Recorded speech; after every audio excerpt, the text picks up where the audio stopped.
So good afternoon everyone. So we are going to start the revision of CA Inter, and this revision series I want to call it as Oh My GST. So in this Oh My GST series, what we are going to do is we are going to quickly revise the topics, like all the chapters from exam point of view. So in our regular classes, regular batches, we'll be discussing the logic of all the provisions, why that provision, all that stuff. But in this series we will not be discussing any logics, all that stuff. We will be discussing the provisions, and with the help of the provisions, the conceptual clarity what you get here, you practice the questions in the question bank and also the ICA study material, all book back questions, whatever it is, so that you will be thorough for the exams, right? Without wasting further time, let us proceed. So I am not touching the first chapter, the introduction chapter. It is up to you. You can just go through that and you can revise. So I am straight away going to this chapter number 2, supply, right? So now coming to the point, in this chapter number 2, supply, we are going to see only two sections, section number 7 and section number 8. So these two sections will be discussing in this chapter. And you know, section 7 is what? Section 7, everybody respond in the chat box is open for you.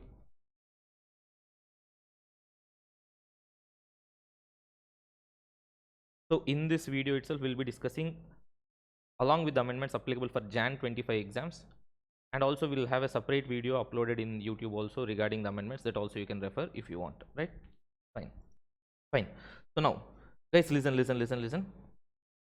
First, in this particular section, what we are going to see, section 7 is all about supply. In section 7 supply, sir, it is mainly about subsection 1, which is talking about supply, and subsection 1 is having clause A, AA, B and C, which are talking about supply concept, correct? So section 7 subsection 1 clause A, what it needs to call it as a supply? Now first of all, from this chapter, please understand which type of questions they are testing in exams. In exam, they are giving a scenario and they are asking whether it is supply or not, sometimes whether it is taxable or not. When they are asking whether it is supply or not, we should be seeing section 7 subsection 1 provisions along with schedule 3 also, right? So question is whether it is supply or not. For that, we should have a knowledge of section 7 along with schedule 1 and schedule 3. So first, section 7 subsection 1 clause A, what it says? Section 7 subsection 1 clause A says, sir, to call a transaction as supply, fundamentally there should be supply of goods or services or both, obviously. And you know, supply is a taxable event. To levy GST, there should be supply between you and me, right? So between you and me, there should be supply of what? Goods or services or both, and that should be done for consideration. And there should be, obviously, consideration can be what? Monetary consideration, non-monetary consideration. It can be something in return, like I am doing something for you or I am abstaining from doing something for you. That means consideration, if you know, we have already seen the meaning, sir. It can be in money or it can be otherwise. It can be cash or it can be kind also, or it can also be monetary value of doing something for you. For example, I am filing your income tax return, and in return you are giving some healthcare services to me. So anything, you are doing something for me or you are not doing something for me. So there should be consideration and there should be business. If all these conditions are satisfied, then we can call it as supply. For this, sir, the important thing is we have to know meaning of certain points. One is goods, the other is service, the other is consideration, the other is business. Goods, everybody knows, sir. Goods means what? Every kind of mobile property. In this goods definition, the important thing is we should understand money and securities are excluded from goods definition. So if you are purely dealing with money, or if you are purely dealing with securities, that means buying and selling this shares, debentures, all these things. So if you are purely dealing with money, for example, I give you 1 lakh rupee and take 1 lakh rupee, then there is no goods involved here. So goods excludes. The important thing here is exclusion, money and securities, right? So another important thing here in goods definition is, in goods definition, sir, we have included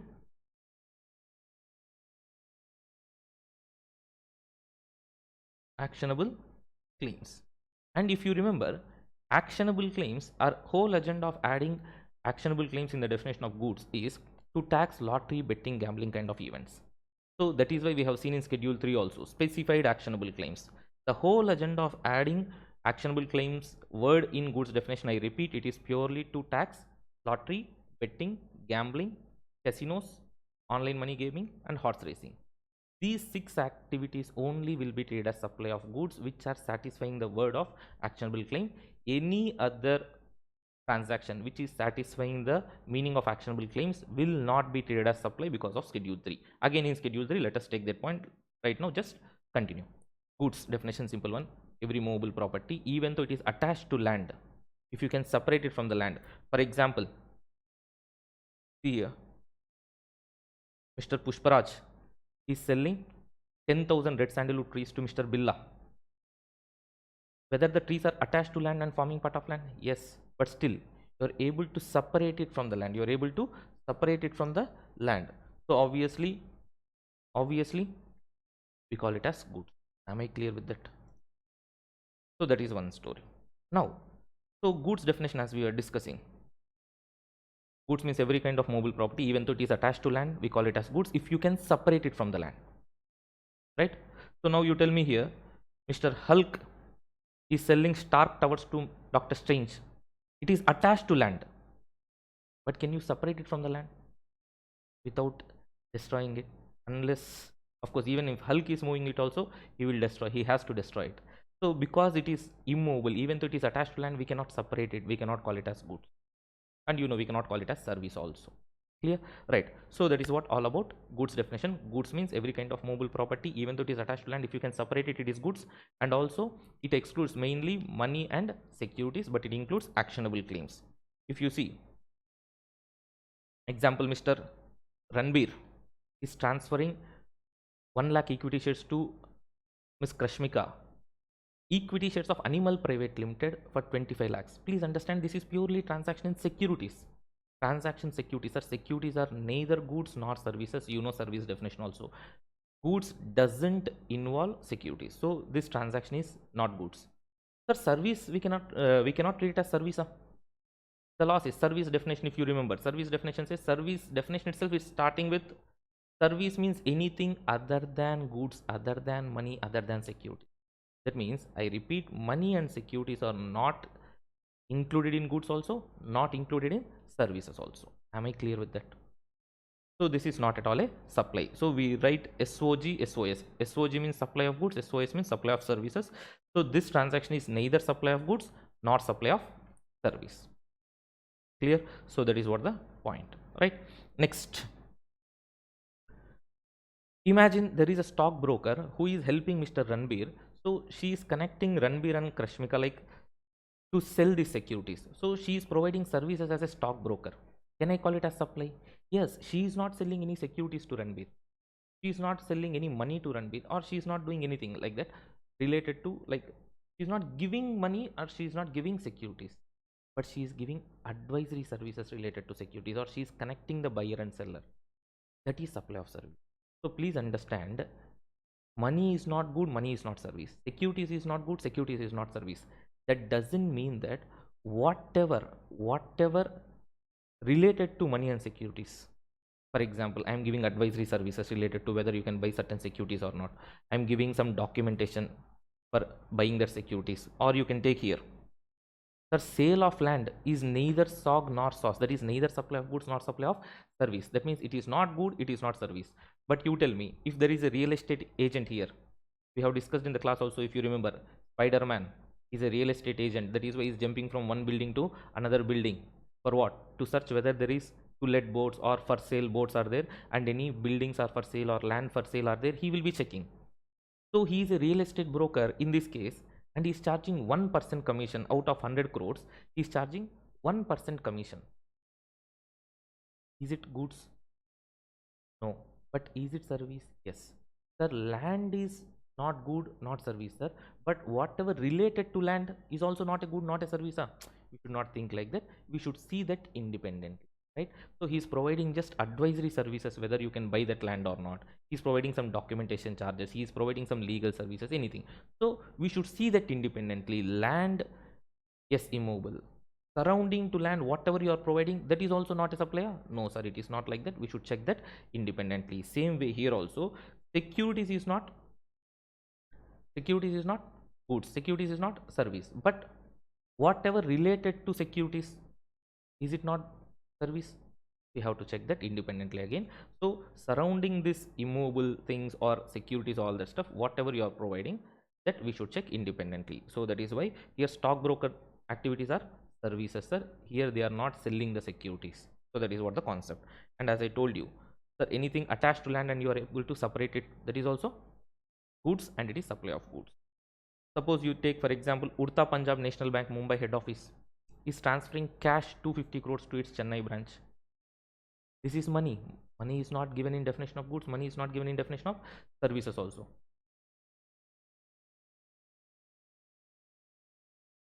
So this is not supply at all. This is not supply at all. Am I clear till now? So we have seen goods definition. So goods definition says goods means everything which is movable but excludes money and securities and includes actionable claims. Fine, super. And also incidentally we have seen service definition also. What is the definition of service? Service definition says the service means anything other than goods, other than money, other than securities. Are you understanding the point? Service means anything other than goods, other than, if something is already classified as goods, don't classify it as service. And money and securities obviously excluded from goods definition also, and you don't bring them under services by using your creativity. They are not even services also. It is neither SOG nor SOS. That is neither supply of good nor supply of service. But sir, money is not supply of goods, money is not supply of services. But the interesting thing is in the inclusion, that anybody is allowing you to use money, or anybody is converting money from one form or mode or denomination to another form, mode or denomination for a separate consideration, then it is service. I repeat, sir, money is not service. But if you are allowing somebody to use your money, or you are allowing somebody to convert the money from one form currency denomination to another form currency or denomination, that is what? That is service. So that is the reason why when Urta Punjab National Bank is transferring cash to its branch, we are not calling it as supply. But the same Urta Punjab National Bank, if the same Urta Punjab National Bank is providing a loan of 500 crore to Mr. Ajay Malia for an interest of 9.75% per annum, sir, there is a separate consideration of 9.75% per annum. I am allowing you to use my money, for which I am charging some extra consideration. Then it is supply of service. The same way, sir, the same bank is providing to some a person converting dollars into rupees and charging a commission of 0.05%. So you allow somebody to use your money and take consideration, or you convert money from one form currency denomination to another form currency denomination and collect some consideration, extra consideration. That extra consideration part alone is service. Am I clear? Right? That means you imagine you are having a savings account in SBI, or you are having a fixed deposit in SBI. Sir, SBI is paying you interest. Why they are paying you interest? You are allowing SBI bank to use your money. Are you understanding the point? That means you are providing service to SBI bank. Clear? So that is what the concept here. Money is not goods, money is not service, but allowing somebody to use your money and you charge extra consideration, then only it is service. Or convert money from any form to any form and charge extra consideration, that extra consideration alone is service. Right? So hope that is clear for you. Right? So service means anything. Okay, service means anything but other than goods, money and securities, but includes what? But includes use of money or conversion of money, for which a separate consideration is charged. And third point we have also seen, sir, anybody facilitating or arranging transaction securities, that is also service. We have already seen their example, Joya stockbroker, right? So there we are done with goods and services definition. Am I clear till now, my everyone?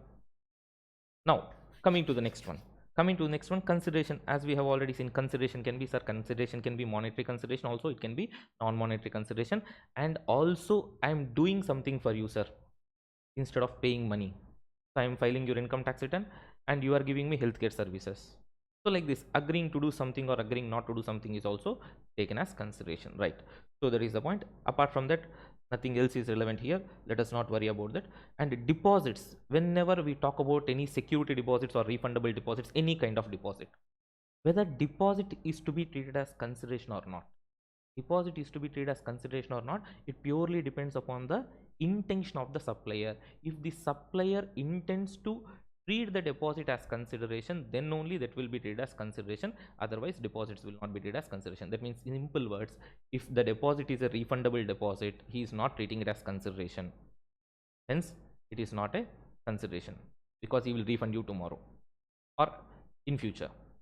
But if it is a non-refundable deposit, that means his intention is to adjust that amount as consideration, so that is treated as consideration, right? That is one more thing. And sir, consideration can come from any person, that is a normal common one, you know that. Coming to this subsidy part, I will discuss at value of supply chapter. Here it is not relevant, don't worry. Shall I continue? Now here we have to understand, sir, as we were discussing, to call it as a supply, section 7 subsection 1 clause A, this is the main thing which covers mostly all the transactions. So section 7 subsection 1 clause A, it says there should be supply of goods or services and it should be for consideration.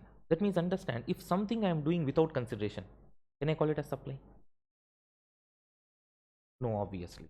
So simple rule is no consideration, no supply. No consideration, no supply. But you know there is an exception, schedule 1. Sir, in schedule 1 there are 4 activities which we treat as supply even though they are done without consideration. Now everybody listen carefully. See, in exam, if there is any question given to you asking you whether it is supply or not, or any problem when you are doing also any transaction, if it is given without consideration, right away you should not jump into the conclusion this is not supply. Please understand that straight away you should not jump into the conclusion this is not supply. Sir, you should check schedule 1. In schedule 1 there are 4 activities. In that 4 activities, if you are able to fit that particular given transaction, then it will be treated as supply. So if you are not able to fit that in schedule 1, then only it is not a supply. So if any transaction is given without consideration, then you should see first what you should see, schedule 1. And in schedule 1, out of that 4 activities, if you are not able to fit that, then only it is not supply. Otherwise, if it is fitting somewhere in schedule 1, any of the 4 paras, it is very much treated as supply even though done without consideration. But what is the general rule, everybody? What is the general rule? The general rule is no consideration, no supply. If there is no consideration, there is no supply, but still there are exceptions. For that, exceptions are given in schedule 1, right? So we are done with consideration definition also. Now coming to the point. Sir, the interesting thing is whatever you are doing here, there should be done in the course of business, and business definition is given in such a wide manner that it covers almost anything and everything, sir. Whatever the trading activity I do, commerce I do, manufacture, profession, occasion, out of all these things, sir, the interesting thing is whether or not you do it for monetary benefit. That means whether you are doing it with intention to make profit or not, it doesn't matter. It is business for me. Sir, I am a charitable institute. Sir, I am doing it for charity, sir. All these stories you go and tell to income tax department, they will give you some exemptions. But under GST, we won't give you any benefit. So for me, if you are a charitable institution also, you are doing it for charity also, whether you have profit intention or not, all these things doesn't matter. For me, you are doing business.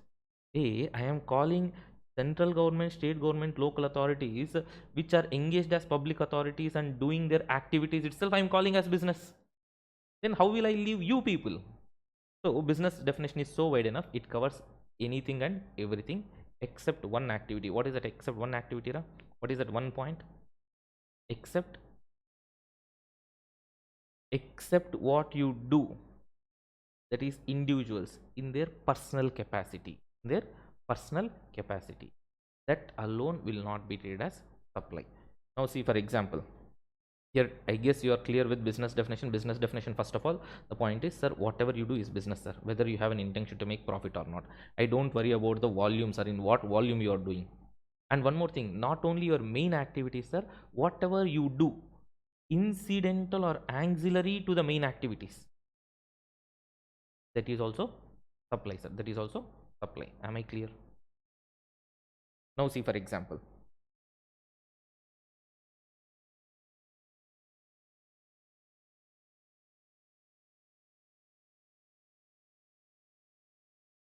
MSD, a cricketer, is endorsing a brand. Is it his regular profession? A professional brand ambassador? No, sir. He's a professional cricketer, but still we call it as business. Isha Foundation conducting a winter yoga campaign for 100 rupees per person entry fees. Why 100 rupees per person entry fees? Just because, sir, to cover their expenses, sir, for organizing all these things. Then are they doing it for profit? No. But still I call it as supply. But still I call it as supply. Right? Now, next, because it is business. Because it is business. Next, JKSC. Providing coaching to students is their main business. But giving them the books, conducting the test series, selling the old furniture, all these things, is their main business activity? No. But still understand they all are incidental for the main activity. That means buying and selling, like disposing the old furniture, old assets are also nothing but what? Incidental for my main activity. So please understand, not only the main business activities, but also what and all are incidental for your main business activity, that is also to be treated as business. You cannot escape that. No, sir, this is not my main activity. Right? So that is one thing. Next, as I was telling you, government doing their duty. For example, let us take Tamil Nadu State Police Department is providing security for your fourth wedding. For an additional consideration, you might have paid to commissioner office some challan amount you have paid, or leave that also, sir. You want to construct a house in your panchayat or municipality, you are going and getting building plan approval for that, and you are paying a challan amount. You are paying a challan amount for the local authority. Local authority is doing their duty, but for some small consideration, doing their duty is also business. That is what the concept, right? So these are the important things in business definition. Now coming to the interesting part, as I was telling, which is not covered in business definition. See, in business definition, what is not covered is you do anything in your personal capacity. That will not be covered under business definition. That means it will not be treated as supply. It will not attract GST. So now, for example, let us assume you are an employee of Google company. And you are using a BMW car. Now there is a latest luxury car released in the market, and you want to buy that latest car. So what you are doing, you are selling your old BMW car which you have been using for your personal purpose, all that stuff, to Vishnu. I am buying it for 25 lakhs. You tell me, is this done in the capacity of an individual as a personal capacity, or is it for a business purpose? Can you say there is business here? No, sir, there is no business here. Please understand, business definition covers almost anything and everything, but the only one area where we can escape is where we are doing the activities in our personal capacity, that you cannot call it as business. Clear? Right. So that is not a supply. Now the same old BMW car, what if you are selling to Cars24 Private Limited? What if you are selling to Cars24 Private Limited, which is a second-hand car dealer? Sir, you are selling it to Cars24 Private Limited, a second-hand car dealer. We should be seeing from whose point of view, whether there is business activity or not. We should see from supplier point of view, not from the recipient point of view. We should see from supplier point of view. We should not see from recipient point of view. So here Cars24 Private Limited, yes, for them it is business, but you are selling car to Cars24 Private Limited means we should see whether business element is there or not from your point of view, not from Cars24 point of view. Am I clear, everyone? Shall we proceed?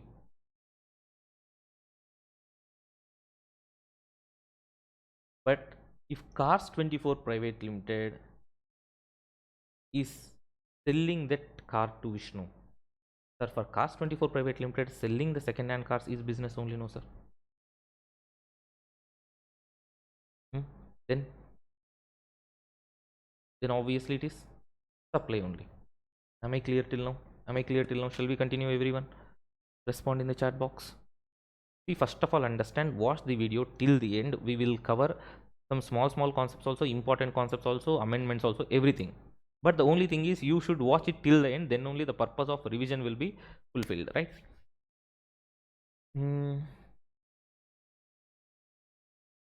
Yes. So the next one. So we have discussed even business definition also, my dear friends.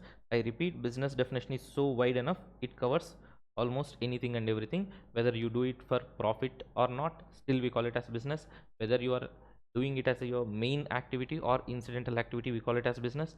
And whether you are a government also doing your duty, still we call it as business, right? So that is the point.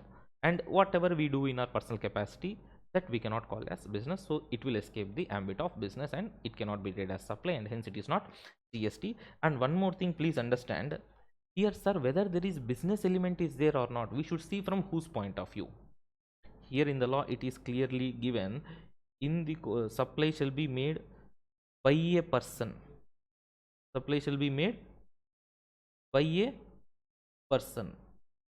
Supply shall be made by a person. Clear? Supply shall be made by a person in the course or furtherance of business. That means we should see from whose point of view? We should see from supplier point of view whether business element is there or not in section 7 subsection 1 clause A, because they are talking about supply made by a person. That means what? We should see from supplier point of view. Am I clear, everyone? So can I assume 7.1a is done here? 7.1a is done here. So 7.1a, when you are looking at a transaction, whether it to be called as supply or not, we should see various aspects. Number one, whether there is goods or service, whether that is done by a person, and whether it is for consideration and it is done in the course or furtherance of business. We have discussed goods or services definition, we have discussed consideration, we have discussed person also, and coming to business also. Coming to person definition, do you remember person definition under GST? Person definition under GST, it is very simple under GST, because whatever the person definition is there in income tax, for that if you add central government and state government, then we can call it as person under GST. So the only difference is, see, in income tax you will be seeing individual, HUF, AOP, BOI, artificial juridical person, body corporate, all that stuff, local authority, everything. Here the only difference is, for the same definition you add central government and state government. 7.1a, very simple. The basic things to be there in 7.1a to call it as supply is, for example, Greater Chennai Corporation is maintaining a park. To enter into the park, everybody paying 20 rupees and entering into the park. Now, Greater Chennai Corporation is a local authority person. So, person is there. Allowing you to premises is a service. And there is consideration also, 20 rupees entry ticket. Allowing anybody into any premises for consideration is covered in business definition. That means service is there here, consideration is there, person is there, and it is done in course or furtherance of business. When all these elements together they are present, then we can call it as supply. Am I clear? That means 7.1a needs what? As we have discussed, as we have started the discussion, 7.1a, section 7 subsection 1 clause A needs goods or services or both for consideration in the course of furtherance of business, of course by a person. That is what all about 7.1a. We are done with 7.1a. Hope you are clear till now. So that is 7.1a for you. Sorry, 7.1a for you. Let us move on to 7.1a, next one. Right. So 7.1a. So what is 7.1a? Now listen, ma. 7.1a, you know, normally to call a transaction as supply, there should be two persons. But normally, if there is any unincorporated body providing something to their members, so the unincorporated body providing something to their members, this unincorporated body will not enjoy the status of separate legal entity. So, if you see, there is an unincorporated body providing something to its members. Please understand here, sir, this unincorporated body does not enjoy separate legal entity status in the eyes of law. So this unincorporated body and members are one and the same. There are no two different persons. So to call it as a supply, there should be one supplier and there should be another recipient. Correct? I cannot trim my beard and put 100 rupees in the pocket and say this is supply, pay GST. So here in one judgment, Honorable Supreme Court has identified, when there is unincorporated body and its members, anything provided between them, there are no two separate persons, so you cannot call it as supply and there cannot be GST. So now what? Please understand, the crazy thing is when our taxation departments gets some judgment against them, and if they don't like it, their ego will get hurt, correct? So they will make an amendment in the law. So they have made an amendment in the law, brought 71AA into picture, saying that any transaction or activity made by a person other than individual. With individuals we don't get this problem. As I was telling you, I cannot trim my own beard and put 100 rupees in the pocket and say supply, let us pay GST. So this problem comes with some associations or any AOP BOI kind of things. So here they are making the provision now in such a way, they are covering every type of organization, whether registered, unregistered, whatever you call it, HUF, partnership, from AOP, BOI, everything. Any person other than individual, to their members or constituents, to their members or constituents, sir, they are providing anything between them. It can be goods or services, vice versa, whatever it is, sir, we call it as supply. And that doctrine of mutuality, there should be two persons, all that logic will not apply here, because they have inserted a wonderful explanation below that clause saying that such persons or members are there. No, that is the body, all that stuff, and its members. The body, that is the person we call other than individual, and its members will be deemed to be treated as two separate persons, and anything happening between them is deemed to take place from one person to another person. That means simple, 71AA is overriding the Honorable Supreme Court judgment saying that in case of any unincorporated bodies or anything, sir, anything happening between them, there are no two separate persons, you cannot charge GST. What we are saying here, we will assume that there are two persons now. So any AOP providing something to their members, any partnership firm providing something to their partners, or vice versa, even though they are not treated as two different persons, they are one and the same as per any other law, as per doctrine of mutuality or anything for that matter. All those provisions will not be applied here. It is only what we will assume, there are two persons and we will charge GST and we call it as supply. Clear? So that is section 7 subsection 1 clause AA for you. So understand, my dear friends, normally when the law was made,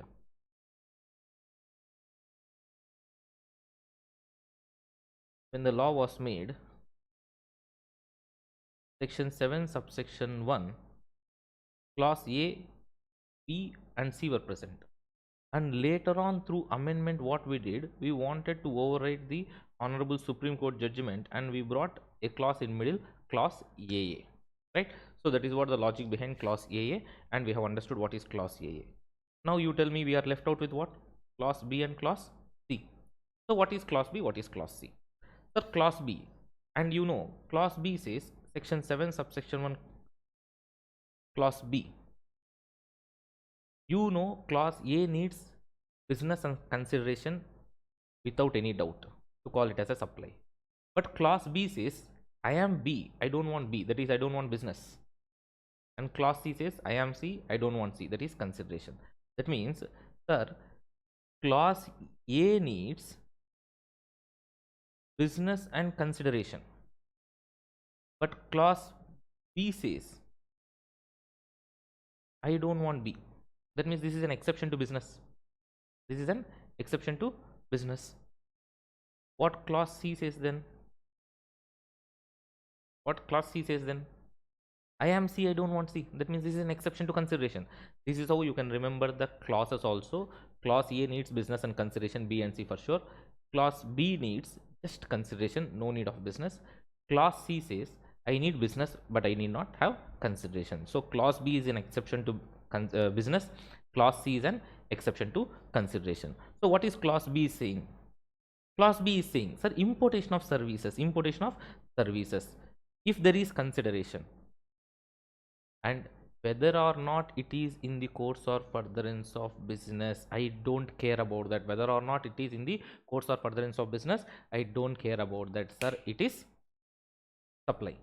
And one interesting thing here you have to understand is, sir, we are importing services. That means we are talking about recipient here. We are talking about recipient. I am importing services means we are talking about the person in India. We are not talking about the supplier. We are talking about the recipient. Please keep that in mind. Okay, whether or not in the course or furtherance of business. So we are talking from recipient's point of view. Clause A we talk from supplier's point of view, but clause B We'll talk from recipient's point of view. Everybody clear? Clause A we will talk about supplier's point of view. Clause B we are talking from recipient's point of view. Am I clear? Shall we proceed, everyone? So that is the story here. Clear? So for example, if you see, sir,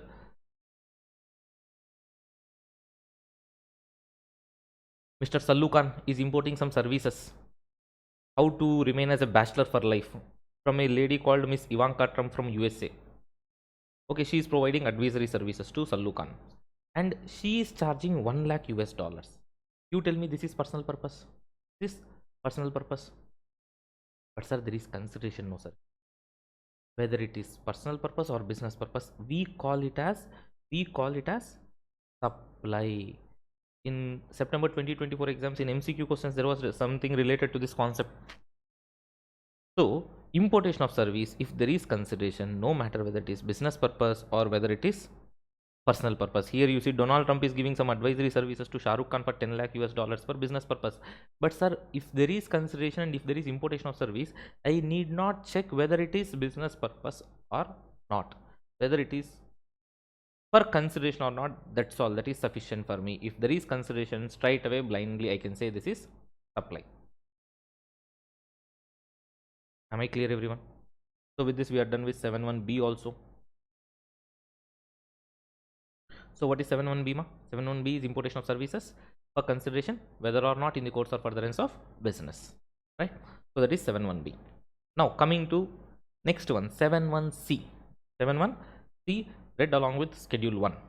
So 7.1c, as I was already telling you, so 7.1c says any transaction which is given in schedule 1. In schedule 1 how many transactions? 4 transactions. So these 4 transactions if you are doing with 1 second, if these 4 transactions if you are doing even though without consideration, sir, we still call them as supply. But general rule is what? No consideration, no supply. But this is an exception, sir. As I already told you, if there is no consideration in the transaction, check whether they will fall within schedule 1. So what are the 4 transactions? What are the 4 transactions? Let us proceed. The 4 transactions. Number 1, you have purchased something for your business purpose and you have recorded it as business asset. And that business asset, when you have recorded, you have also availed ITC on that. Sir, when you have availed ITC on that, why I am giving you ITC? Assuming that you will use it for business purpose. But what you are doing here? You are permanently transferring or disposing that. That too without consideration. Guys, understand, I have purchased a laptop and I have taken ITC. Now if I sell this laptop also, this is supply. If I sell this laptop also, that is supply with consideration, no doubt about it. But what if I gift this to my brother or gift this to my friend? I permanently transfer or dispose this. Government give me ITC not to permanently transfer or dispose this. So if you permanently transfer or dispose any business asset on which you have taken ITC without consideration, if you do this, that is permanently transfer or dispose of it to somebody, then still I call it as supply. So I repeat, any business asset on which you have taken ITC, if you permanently dispose that, for consideration also supply, without consideration also supply, simple. For consideration 7.1a it covers, without consideration schedule 1 we are covering. So we are just making sure anybody misusing the concept of ITC. You buy something, for example, you buy an AC for your house, but you record in the books of accounts like business asset, AC purchased, AC account debit, ITC account debit to bank. You have taken ITC, and after taking ITC, what you are doing? You are taking that AC for your personal purpose. That means business asset whatever you have purchased, sir, you are permanently transferring or disposing of that without consideration. That means you are misusing the concept of ITC. So to stop that, we are bringing this concept, sir. Permanent transfer or disposal of business asset without consideration is also supply. Hope it is clear for everyone. Okay. So that is para 1 for you. That is para 1 for you. Next, para 2. What is para 2? What is para 2? This is what we need a detailed discussion. So para 2 is nothing but, sir, any supply made between related person or distinct person without consideration but done in the course or furtherance of business to be treated as supply, sir, even though there is no consideration. Please understand here, when we are talking about supply between related person or distinct persons, we are talking about, sir, the supply is from one related person to another related person, or the supply is from one distinct person to another distinct person. So we are talking about that. It is not from related person to distinct person or distinct person to related person. No, not like that. It is either between related persons or it is between distinct persons. Am I clear? So for that, what we should understand? We should understand the meaning of, sir, what do you mean by related persons, sir? We always call our friends like Mamu, Macha, all that stuff. So we'll be calling them with some relations. So in that case, whether they will become related? No, they have given the meaning of related person. So related person meaning says, I will call you related person. I will call two of you. Okay. So let us assume there are two persons, Vishnu and Vamsi.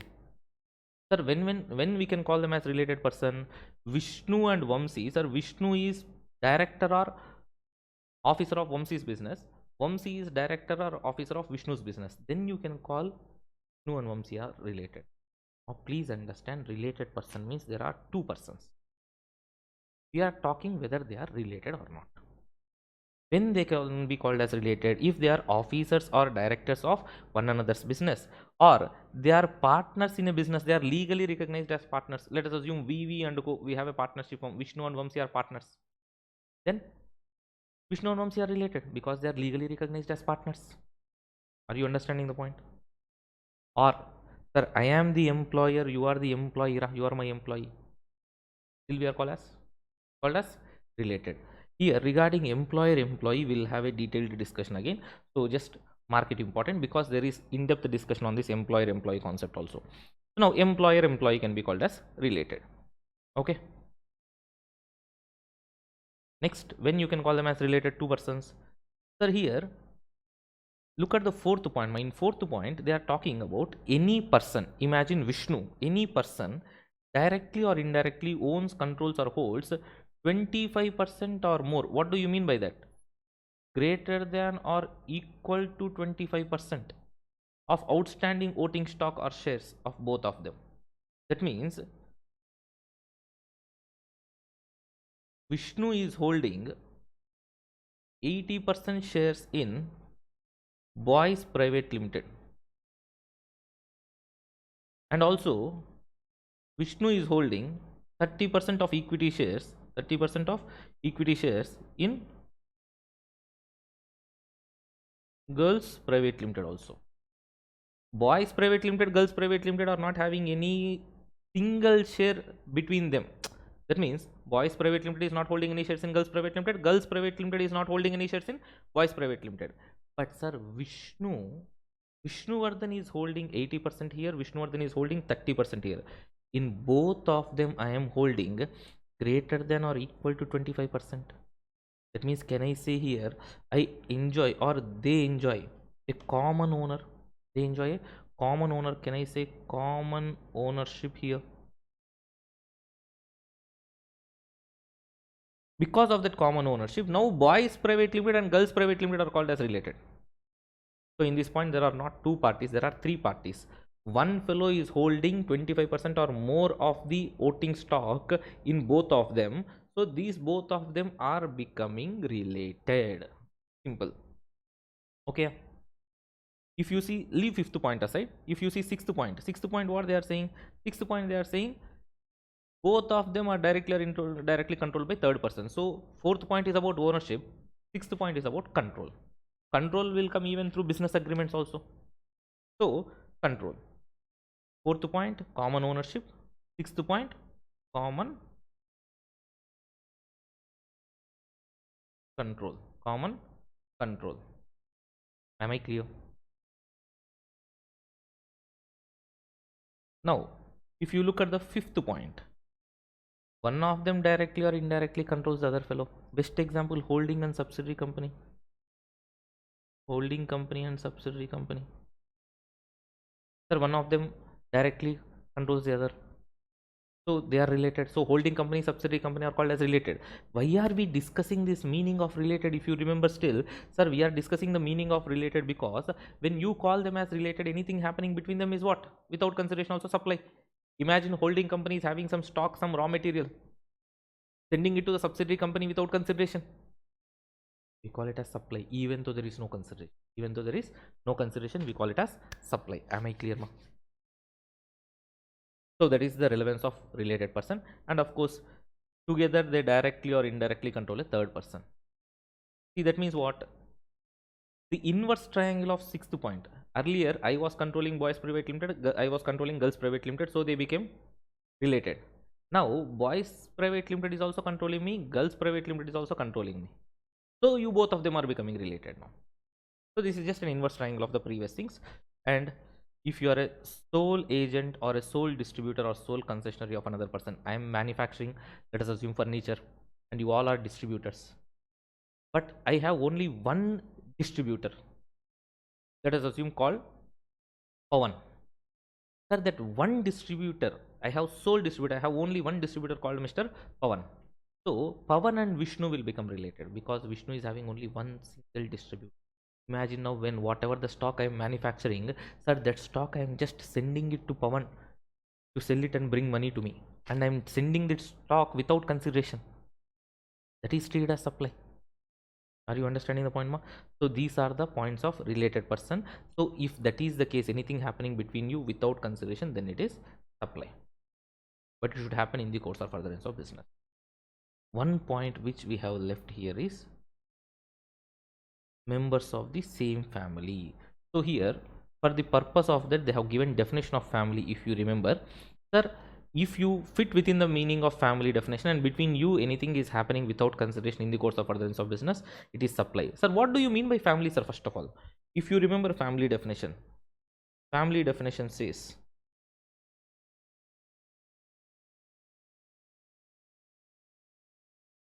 simple family definition says, spouse and children are your family, no matter whether you like them or not. I mean, whether they are dependent on you or not. Clear?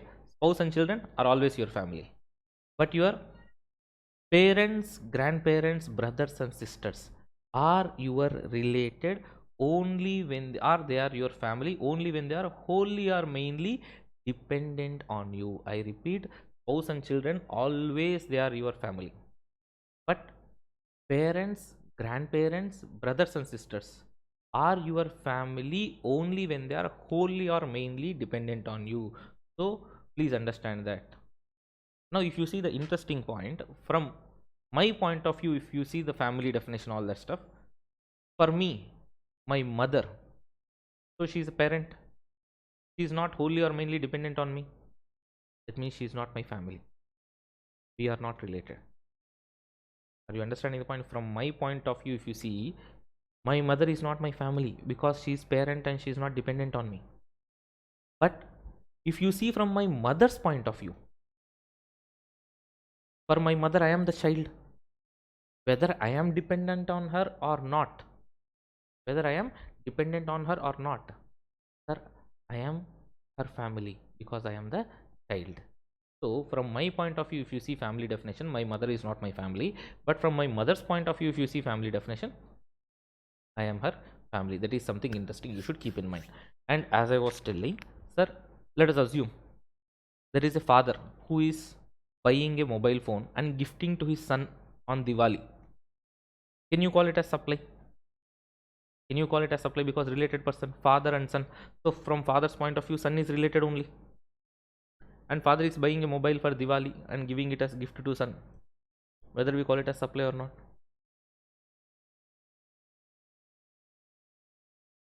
Respond. Respond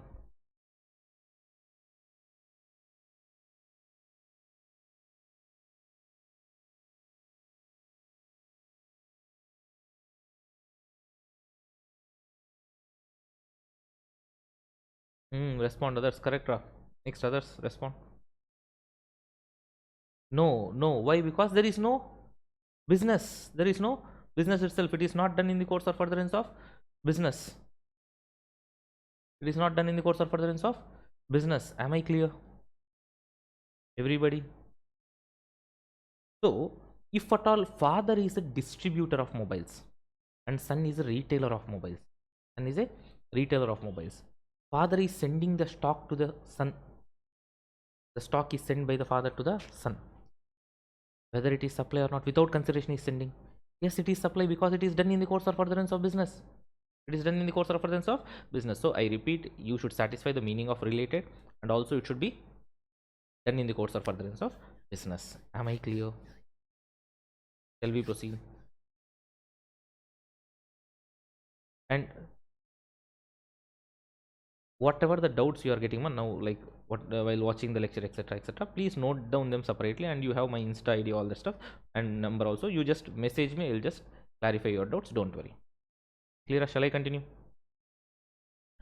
So the related person meaning we have understood. Anything happening between these related persons, it is even though done without consideration is supply. Till now clear up everyone? So now we have understood the meaning of related person. That if they are related and they are doing anything between them, goods or services, without consideration but in the course or furtherance of business, it is still called as supply. Right? Now, as I was telling, sir, for us the most important thing is this employer and employee concept. Now you know that employer and employee are related, and anything happening between them without consideration will be treated as obviously supply. So here you also know that employer employee services are given in schedule 3. First of all, what is schedule 3? What is schedule 3? Schedule 3 will give list of activities, list of goods or services. Sir, whatever is given in schedule 3, whatever is mentioned there, those transactions will not be treated as supply of goods, as well as it will not be treated as supply of service.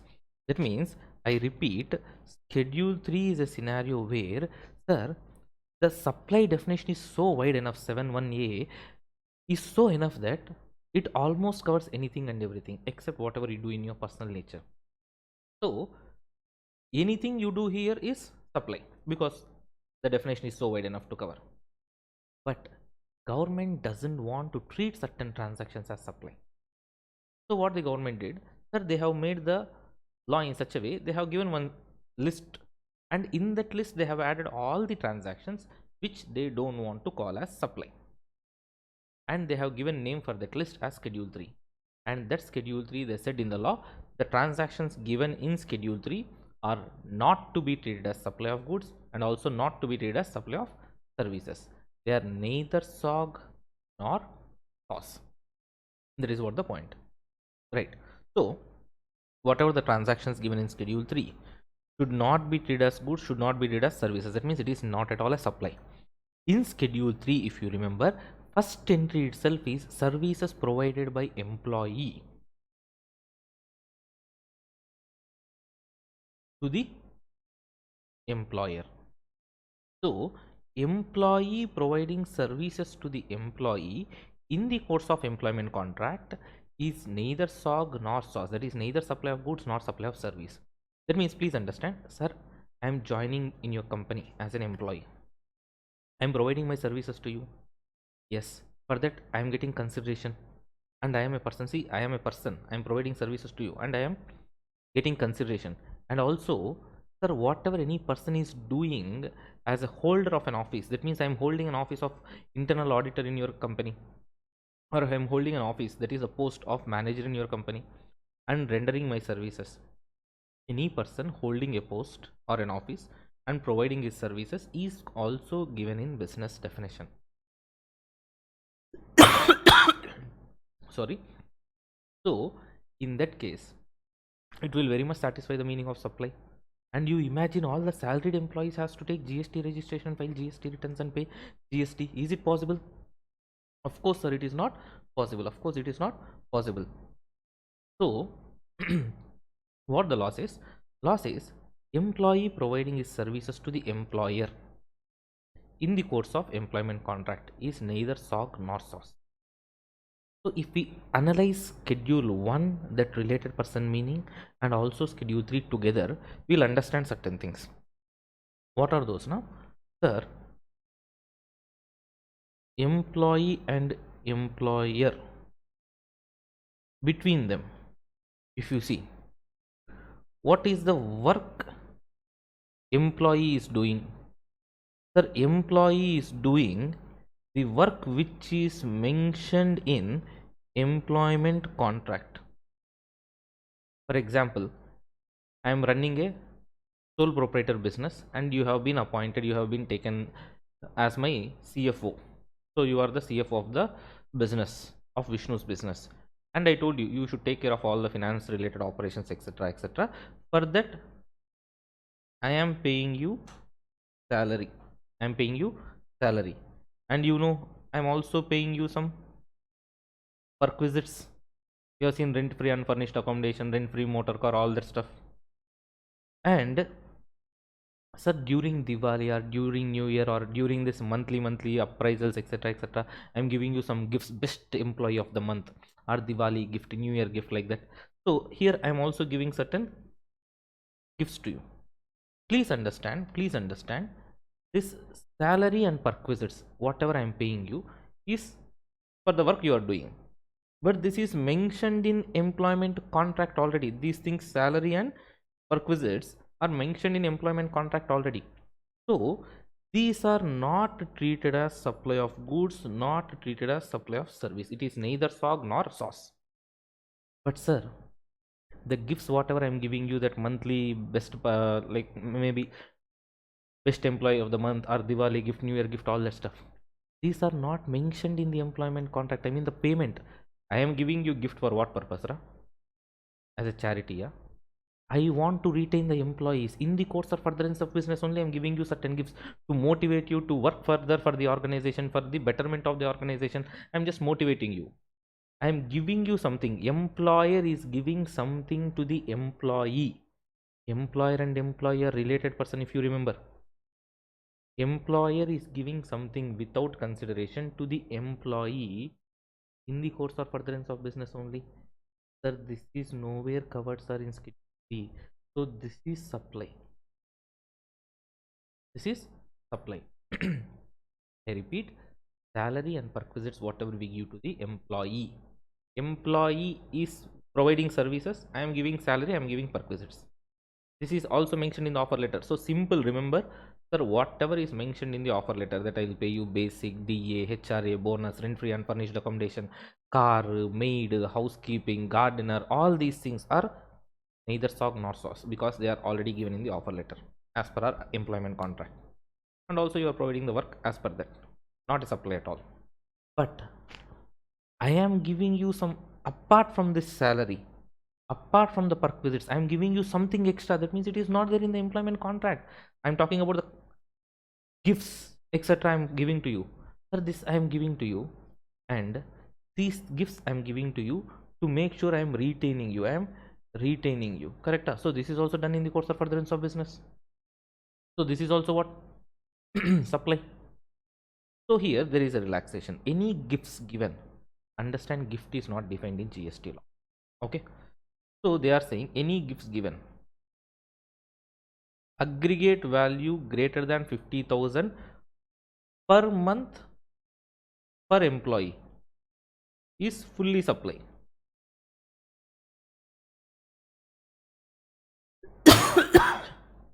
But if it is less than or equal to 50,000, not a supply at all. This is the relaxation. Sorry guys. Here it is not per month, it is per annum. Sorry, extremely sorry. It is, yes, per annum. Correct. Per annum per employee. If it is aggregate value of the gifts, whatever given in that entire financial year. Sir, if it is greater than 50,000, then it is fully supply. Suppose if aggregate value of gifts is 75,000, 75,000 is supply. But if it is less than or equal to 50,000, I repeat, aggregate value is less than or equal to 50,000 per annum per employee, then it is not a supply. It exceeds 50,000, fully it is supply. Yes. Yes, everybody correct. Kapilesh, yes. Am I clear everyone till now? So that is what the concept of employer and employee. Listen. We are not yet done with this. Whatever the work you are doing is as per employment contract, and for that work you get salary, is not a supply. You get perquisites, not a supply. Apart from that, anything you get is gift. Gifts aggregate value per annum per employee exceeding 50,000, fully supply. Not exceeding, that is less than or equal to 50,000. I repeat, less than or equal to 50,000 aggregate value of the gifts. That means once I would have given you 10,000, later on some 5,000, later on 7,000 worth gifts I have given. All put together aggregate value is less than or equal to 50,000. Then it is not a supply. If it exceeds 50,000, then fully, let us assume I gave once 10,000 worth gift, 20,000 worth gift, again 10,000 worth, 20,000, like this. If at all I have given total 75,000 worth gifts to one employee in that financial year, entire that itself will be called as supply. Now one interesting point is, sir, the work whatever you are providing to me, you are an employee, but you are not providing something to me which is mentioned in employment contract. I told you, see, for example, you are my CFO, but I also came to know that you are doing trading in stock market. Sir, I also came to know that you are doing trading in stock market. So I am asking you, you please maintain, I'll give you some 50 crore fund. You maintain that fund also, and you be the portfolio manager or fund manager, whatever you call, and you make some profits by doing trading in stock market. Whatever the profits generated, out of that I will give you 10% share or 20%. You take it. So this is something which is not as per employment contract. Not as per employment contract. That means this is fully supply. Even if it is 10,000 rupees, even it is 5,000 rupees, even it is 1 lakh, 2 lakh, whatever it is fully supply. That means, I repeat, listen carefully everyone. You are my employee working for me. You get the salary, you get the perquisites, not a supply at all, no matter what is the value. Apart from that, if I give anything extra, that is like gift to you only. But this I am doing without consideration in the course of furtherance of business. Schedule 1 says we both are related, employer and employee, so it is called as supply. But there is a relaxation. What is the relaxation? If the aggregate value of gifts is not exceeding 50,000 per annum per employee, then you enjoy the relaxation. It is not a supply, so no GST. But if it exceeds 50,000, fully taxable, fully supply and liable for GST. But sir, what if that services, whatever you are providing itself to me, you are my employee, but whatever that you are providing to me is completely out of employment contract? Then it is supply, obviously. It is not covered in Schedule 3. Please understand, employer and employee services only covered under Schedule 3. But anything which is given not as an employee is not covered under Schedule 3. That means it is very much supply. It is very much supply. Hope I am clear with this. Shall we proceed, everybody? Right. So that is what the concept. So with this we are done with related person meaning. So here I have given a flowchart properly. So employer, employee, salary, perquisites, other gifts, all the stuff. So the notes is clearly given here. So for your understanding.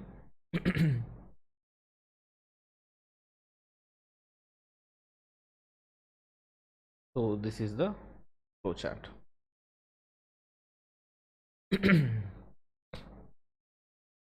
Right. So let us proceed. So we are done with related person meaning. Guys, understand, we are discussing Schedule 1. In Schedule 1 we are done with para 1, para 2, para 2 related person only we are done. We are left out with what? One more point, that is distinct person. If you understand the meaning of related person and distinct person, please understand, the moment you know the meaning of this, the moment you know the meaning of related person and distinct person, anything happening between them without consideration is supply. So what is the meaning of distinct persons? And distinct persons, before going to distinct persons, and distinct persons, you know the meaning distinct person is given in section 25. Section 25 says distinct persons means that distinct persons is given in section 25 subsection 4 and subsection 5. See, in distinct person concept, the difference between related person and distinct person is, in related person there are actually two persons and we are talking about the relation. But in distinct persons, there is only one fellow. We are treating him as two separate establishments or two separate persons. That is why we call as distinct persons. Am I clear? So Vishnuvardhan, when Vishnuvardhan is treated as two persons, Vishnuvardhan is having two registrations. Vishnuvardhan is having registration in Tamil Nadu also. Vishnuvardhan is having registration in Tamil Nadu, Andhra Pradesh also. Vishnuvardhan is registered in two states or registered having two registrations. These two registrations are belonging to whom? Two registrations. Vishnu is having a restaurant business. Vishnu is having a chartered accountant office. Both he is running. For chartered accountant office, I am having a separate registration. For restaurant also, I am having separate registration. But both registrations are belonging to Vishnu. But GST law says these both registrations are belonging to two different persons. Anything happening between these people without consideration will be treated as supply. That means, sir, I have registration in Andhra also, I have registration in Tamil Nadu also, sir. From Andhra to Tamil Nadu, I am sending stock, sir. Obviously, you tell me whether I will take consideration from my Tamil Nadu branch. It is like I am taking my money from front pocket and putting in this back pocket. Please understand. So the point is, sir, generally it is quite common that the stock transfers will happen between, like, among them branches itself or the within the company also. Because of this provision, what is happening? You have two registrations, where same state or different states, I don't care, but you have two separate registrations. Yes, sir.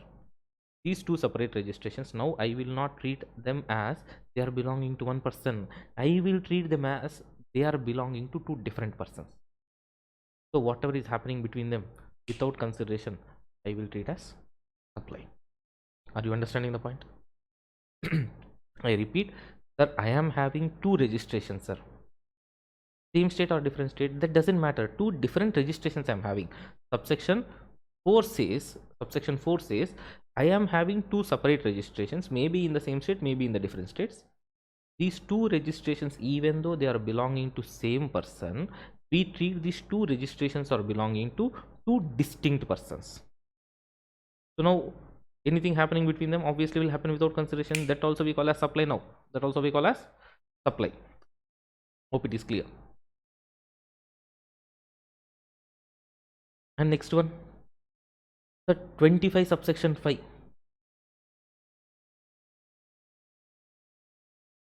25 subsection 5. 25 subsection 5 says, sir, there should be two states. You are in two states. 25 subsection 4 needs two different registration. 25 subsection 5 needs two states. 25 subsection 5 says you are in two states, in Andhra and Tamil Nadu. In Andhra you are registered, Tamil Nadu you are unregistered. But both the places you are doing business. Then I will treat them as distinct persons. So I repeat, 25 section 25 subsection 4 needs two registrations. 25 subsection 5 needs two states. Subsection 4 says two registrations belonging to same person, will treat them as different persons belonging to two different persons. 25 subsection 5 says there are two states. In one state you are registered, another state you are registered. One state you are unregistered, another state you are registered. Then also you will be treated as distinct persons, and anything happening between you people will be treated as supply, even though it is done without consideration. Am I clear? So now please understand here. Look at this example. Vivar Notebooks Private Limited is a company. Vivar Notebooks Private Limited is a company.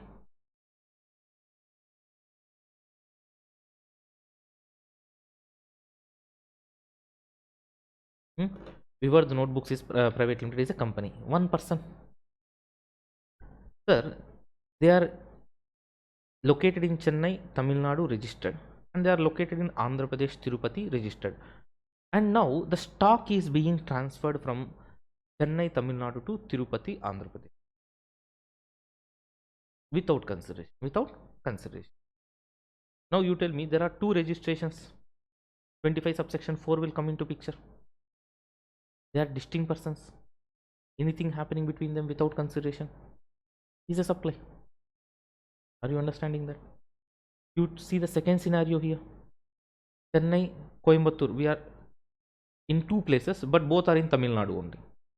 Both are in Tamil Nadu only. But they are not having two different registrations. They are having one registration, same registration. Sir, as per 25 subsection 4, you need two registrations, but here there is only one registration. You cannot be called as distinct persons as per section 25 subsection 4. The 25 subsection 5 says you should be there in two states, but here you are in only one state. Only one state, Tamil Nadu. So 25 subsection 5 also you will not satisfy. That means what? Sir, you are not distinct person as per section 25 subsection 4 also, 25 subsection 5 also. If you are not distinct persons, anything happening between you without consideration is not a supply. You are not satisfying the condition. Understand, you cannot call them as related person, because the difference between related person and distinct person is what? Related persons are, there are two persons.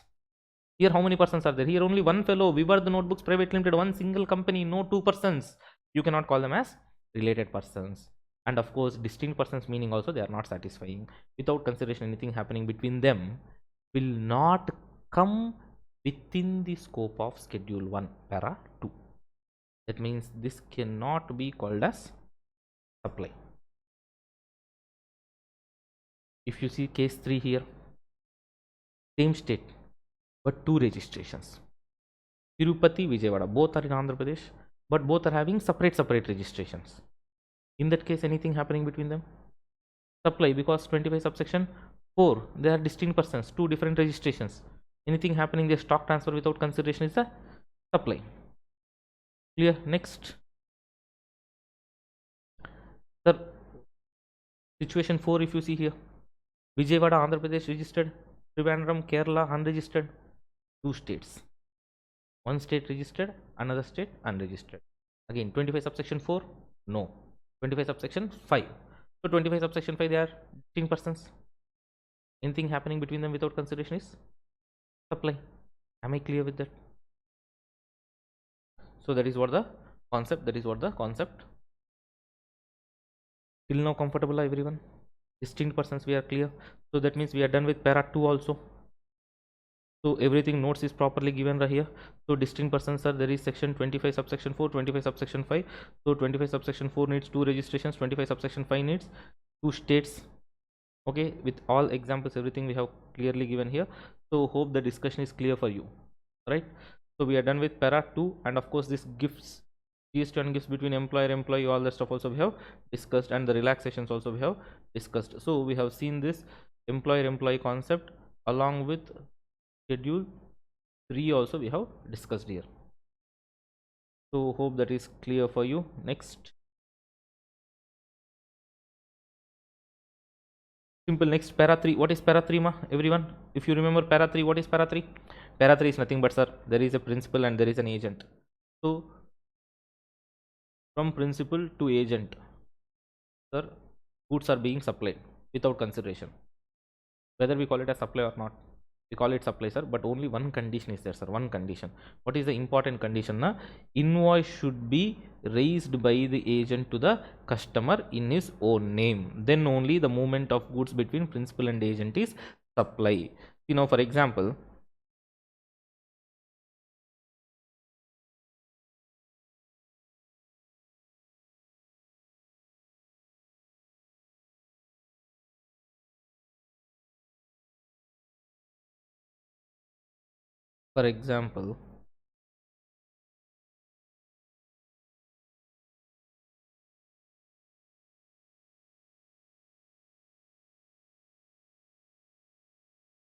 Vishnu is a principal and Mr. Spartan from Coimbatore is agent. Vishnu is in Chennai. Vishnu is sending some notebooks. Vishnu is sending some notebooks to Spartan, the agent, to sell the notebooks from Coimbatore. Sir, obviously when I'm sending stock to my agent to sell them, my agent will make any consideration payment to me? No, obviously he will first sell the goods and then whatever the payment is realized, he will then transfer me the amount. That's all. When I send the stock to my agent, sir, he is getting it without consideration. Whether this movement between principal and agent, is supply or not is the point. For that, sir, the triggering factor is whether agent is raising the invoice to the customers, that is the local bookstall owners in that Coimbatore, in his own name or not. If the agent is raising the invoice in his own name to the people in Coimbatore, then only the movement between Vishnu and the Spartan is supply. But sir, if Vishnu is only raising invoice to the local bookstall owners there in the Coimbatore, agent is not raising the invoice, then in such case, the movement between Vishnu and Spartan is not a supply. So I repeat, sir, principal sending goods to agent, this movement is called supply only when agent raises the invoice to the ultimate customer in agent's name only. Then only movement between principal to agent is called supply. I repeat, movement of goods between principal to agent is called supply, provided agent raises the invoice to the customer in his own name. Am I clear? So that is what para 3 for you. So movement of goods between principal and agent is supply, provided agent only raises invoice to the customer. If principal raises the invoice to the customer, then this movement is not supply. Simple. So the example is clear for you. You can just go through that. Okay. So this is what example.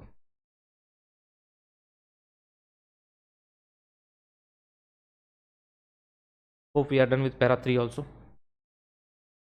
I repeat, if principal is only raising invoice to the customer, there is supply between principal and customer, obvious. But if agent is raising invoice to the customer, there is supply between agent and customer, and also principal and agent. Hope it is clear for you.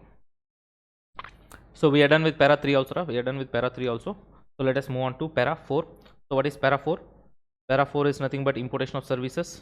Again, see, last September 2024 exam, again there was a straight theory question on importation of services. If you see, the importation of services is covered in both the cases, 7 subsection 1 clause B, also 7 subsection 1 clause C, read along with schedule 1 para 4 also.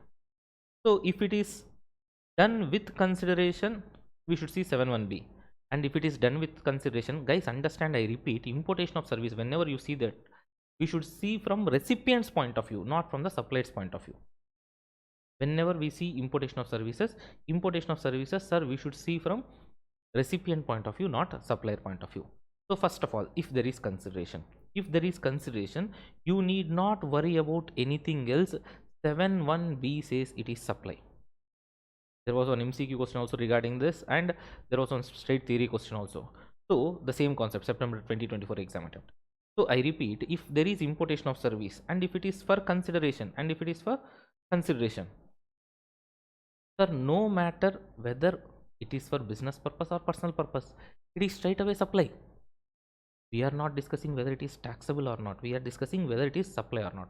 Sir, it is supply only, sir. It is supply only. Am I clear with that? But when you come to 7(1)(c), read along with schedule 1 para 4, sir, we call it as supply for 2 conditions. First thing, if it is without consideration only, you will refer this, correct? And if it is without consideration, sir, when you are going to schedule 1 para 4, first thing we should check is whether I am importing this service for business purpose. If I am importing it for business purpose only, then this will come. So first condition, business purpose. Next condition is I should be importing this from related person or my own establishment located outside India. I repeat, I should be importing this from my related person or own establishment located outside India. In the last exam, They have given you are importing some service from your ex-employee located in USA. Ex-employee located in USA. Whether it comes under this or not, whether he's your related person or not, respond everyone chat box mein. You are importing some services from your ex-employee located in USA ma. Can I say that I am imported from related person?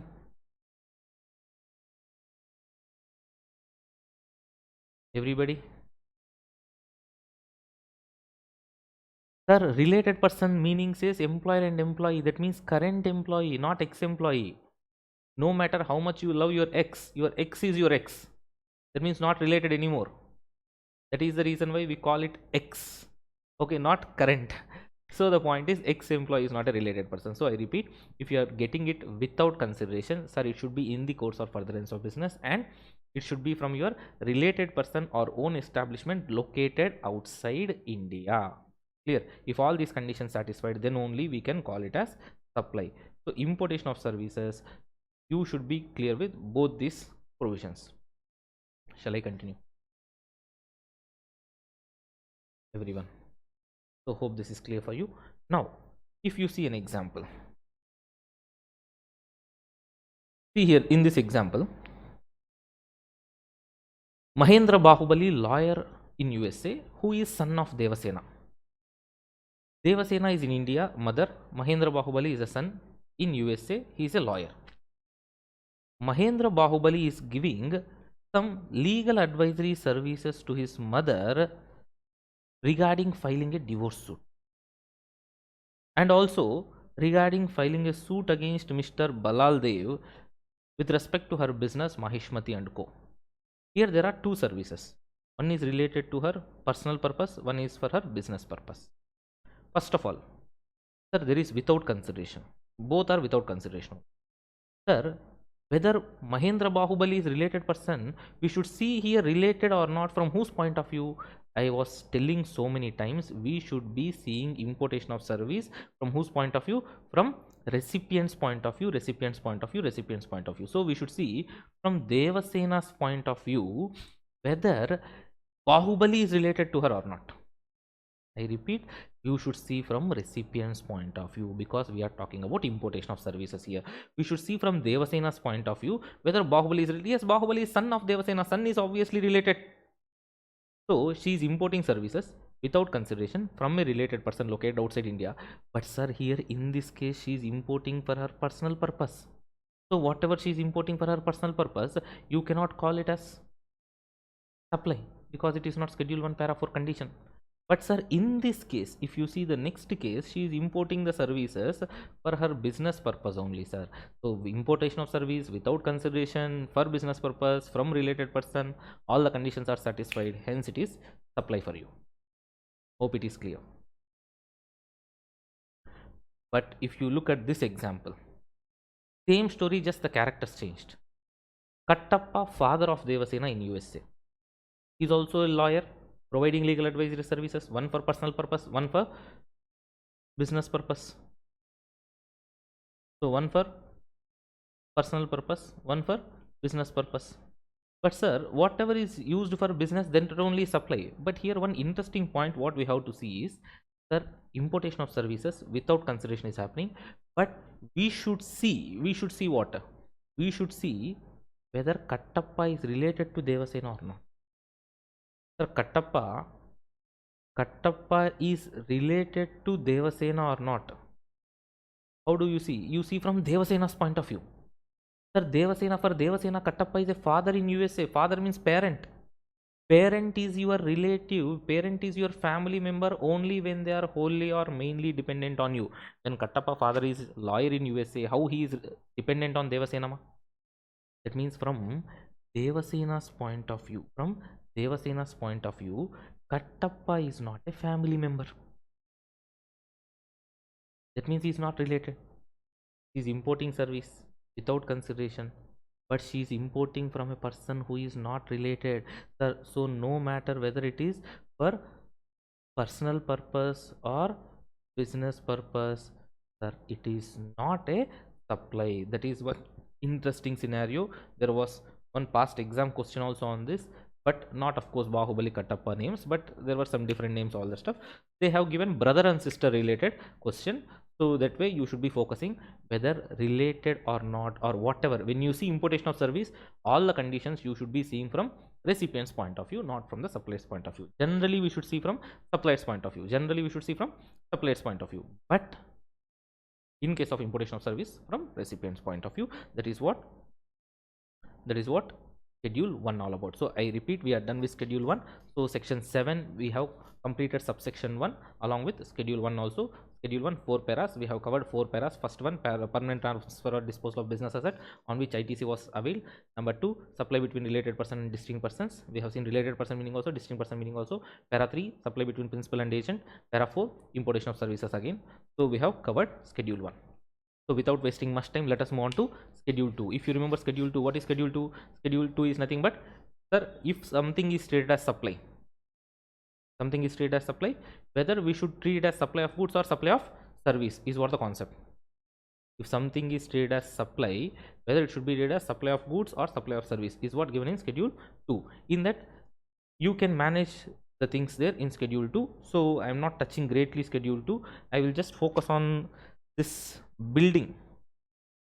So I just want to bring to your notice that, sir, any under construction buildings,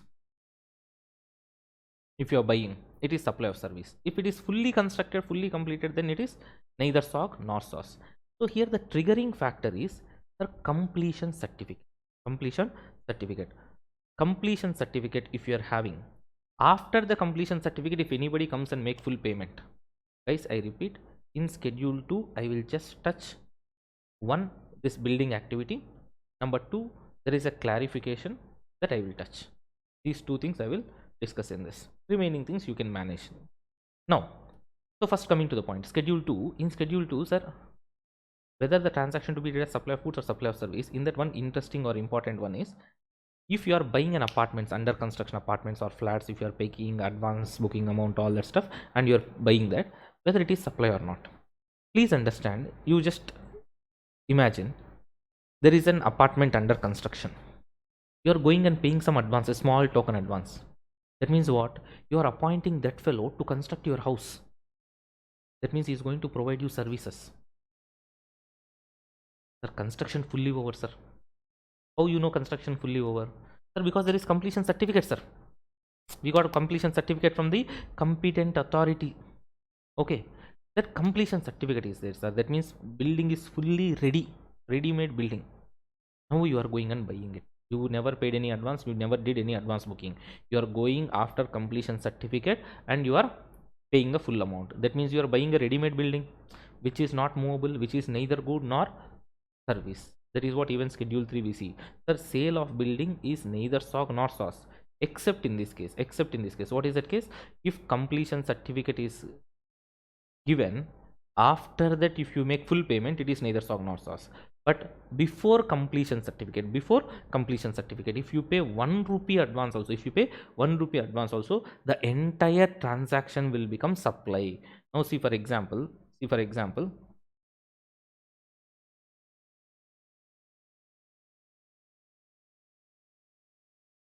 see, there is an apartment, we are constructing 7 flats. In these 7 flats, sir, first 2 flats you have booked by paying advance 10 lakh. Actually cost is 50 lakhs, but you have paid 10 lakhs advance and booking the flat. But this is before completion certificate. Because before completion certificate you are doing this, sir, what will happen? This will become supply of service. Supply of service is for 10 lakhs or 50 lakhs. 10 lakhs or 50 lakhs. Supply of service is for 10 lakhs or 50 lakhs.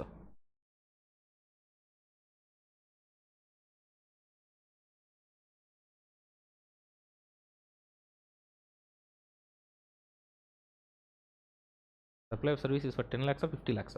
10 or 50. Respond. So it is for full 50 lakhs. What is the consideration I want for constructing your house? I want 50 lakhs. You give today 10 lakhs, tomorrow 5 lakhs, day after tomorrow another 10 lakhs. But you give 1 rupee before completion certificate. You give 1 rupee before completion certificate. Also, the entire transaction will become supply. So 10 lakhs you have paid by giving advance booking. After completion certificate, if you pay balance amount also, fully 50 lakhs is liable for GST. And 4 flats, what you did, you came and purchased fully, but construction is over, completion certificate is not received. Construction is over, but completion certificate not received. Then also, sir, for us, the triggering factor is completion certificate, sir. So construction is over. You should not say that. Competent authority should say that construction is completed. That means you should give the completion certificate. Sir, construction is over. Completion certificate not given. Now I am coming and buying. Till it is supply of service. Till it is supply of service. One flat, last flat, whatever was there, that was sold after completion certificate. After completion certificate. Then it is neither SOG nor SOS. I repeat, sir, 2 flats were sold immediately when we started construction by paying advance. So the entire value will become supply of service. 4 flats have been sold after completion. Construction is over, but completion certificate not given. Then also it is supply only, because the triggering factor is completion certificate. And finally, one last flat, whatever was pending, that was sold after completion certificate was received. Completion certificate was received means now it is a ready-made building, neither SOG nor SOS. So it is not a supply. Hope it is clear for you. Hope it is clear for you. That is the point which I just wanted to highlight. So in schedule 2, remaining things you can just manage. There was one clarification released by the department with respect to liquidated damages, compensation, penalties, all that stuff, sir, whether these things are supply or not, all that. Okay. See, the clarification I have clearly given the notes here. I'll just explain you the logic. I'll explain you the logic, and I have clearly given which is taxable, which is not taxable. First, I will explain you the logic, and fatafat we'll discuss everything like whether it is supply or not supply, all that. Now you tell me, sir, you are driving a bike and you are driving the bike without helmet. Police has caught you and imposing a penalty. Let us assume some 1000 rupees. Can I say that is consideration? Can I say that is consideration paid for violating the law? Obviously no, sir. Then why are you paying the 1000 rupees? To punish you for violating the law. Yes or no, ma? To punish you for violating the law. Please understand, there is no consideration for violating the law. It is like, okay, I am agreeing to tolerate you violating the law, but pay me 1000 rupees consideration, like the department is saying to you. Or there is a contract, you are breaching the contract and you are paying me damages. You tell me whether it is like, I am agreeing to tolerate you breaching the contract, but pay me damages. Is it that way? No. Please understand everyone. Please understand everyone. Sir, first of all, there should be an agreement. There should be an agreement. Agreement means it is not like something in writing, all that stuff. Don't imagine that way. Agreement, you know, it can be oral, written, or it can be even implied. Sir, agreement should be regarding to do something or to tolerate something, or agreement to refrain from doing something.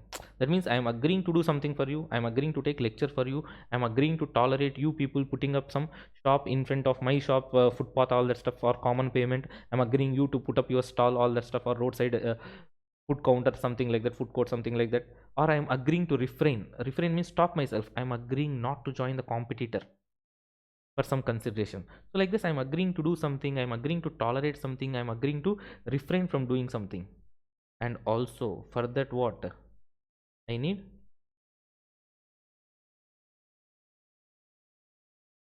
Consideration. Need consideration. Are you understanding the point? Sir, in that cases, then only it is supply, sir. Otherwise, then only it is called supply of service, sir. Otherwise, you cannot call it. You tell me like traffic police is taking 1000 rupees from you as a fine, and is it like they are agreeing, okay, I'm agreeing to tolerate you driving the bike without helmet with a for a consideration of 1000 rupees? That is the story, yeah? No, sir. Sir, whatever the liquidated damages we pay because of there is breach of contract, it is like an agreement to tolerate the breach of contract and you are paying the consideration. No, that is not the case. There is no agreement to tolerate your breach. So it cannot be called as supply at all. That means no GST, not taxable. Are you understanding the point? There should be an agreement and there should be consideration. Here, where is agreement? Okay, you tolerate, you breach the contract, I will tolerate. Like that, are we agreeing? No, I am agreeing to fulfill the promise. You are agreeing to fulfill the promise. We are entering to the contract, and because you breach the contract tomorrow, I might have suffered some loss. That loss you are compensating. You are not paying any consideration to me. You are paying compensation to me. Both are not same. Point. So that is not taxable. So compensation for cancellation of coal blocks. Government of India has allotted coal blocks to certain people. Later on, Government of India has breached the contract and paid compensation. That is also, I am repeating, it is compensation, not consideration, so not taxable. Next, check dishonor, fine or penalty. Because you have given a check without sufficient balance, they are collecting check bounce charges, etc. That is to punish you, not for not for consideration for the bank. Okay, you have given the check without balance. You are also jobless. We are also jobless. Pay us some consideration. That is not that way. They are punishing you not to repeat the same thing. Penalties for violating the law. I repeat, that is not the consideration for agreeing to violate the law, okay, or to tolerate the violation of law, right? So that is not the case. So they are not taxable. Next, you are entering into an employment contract and you are leaving the employment contract even before the contract is over.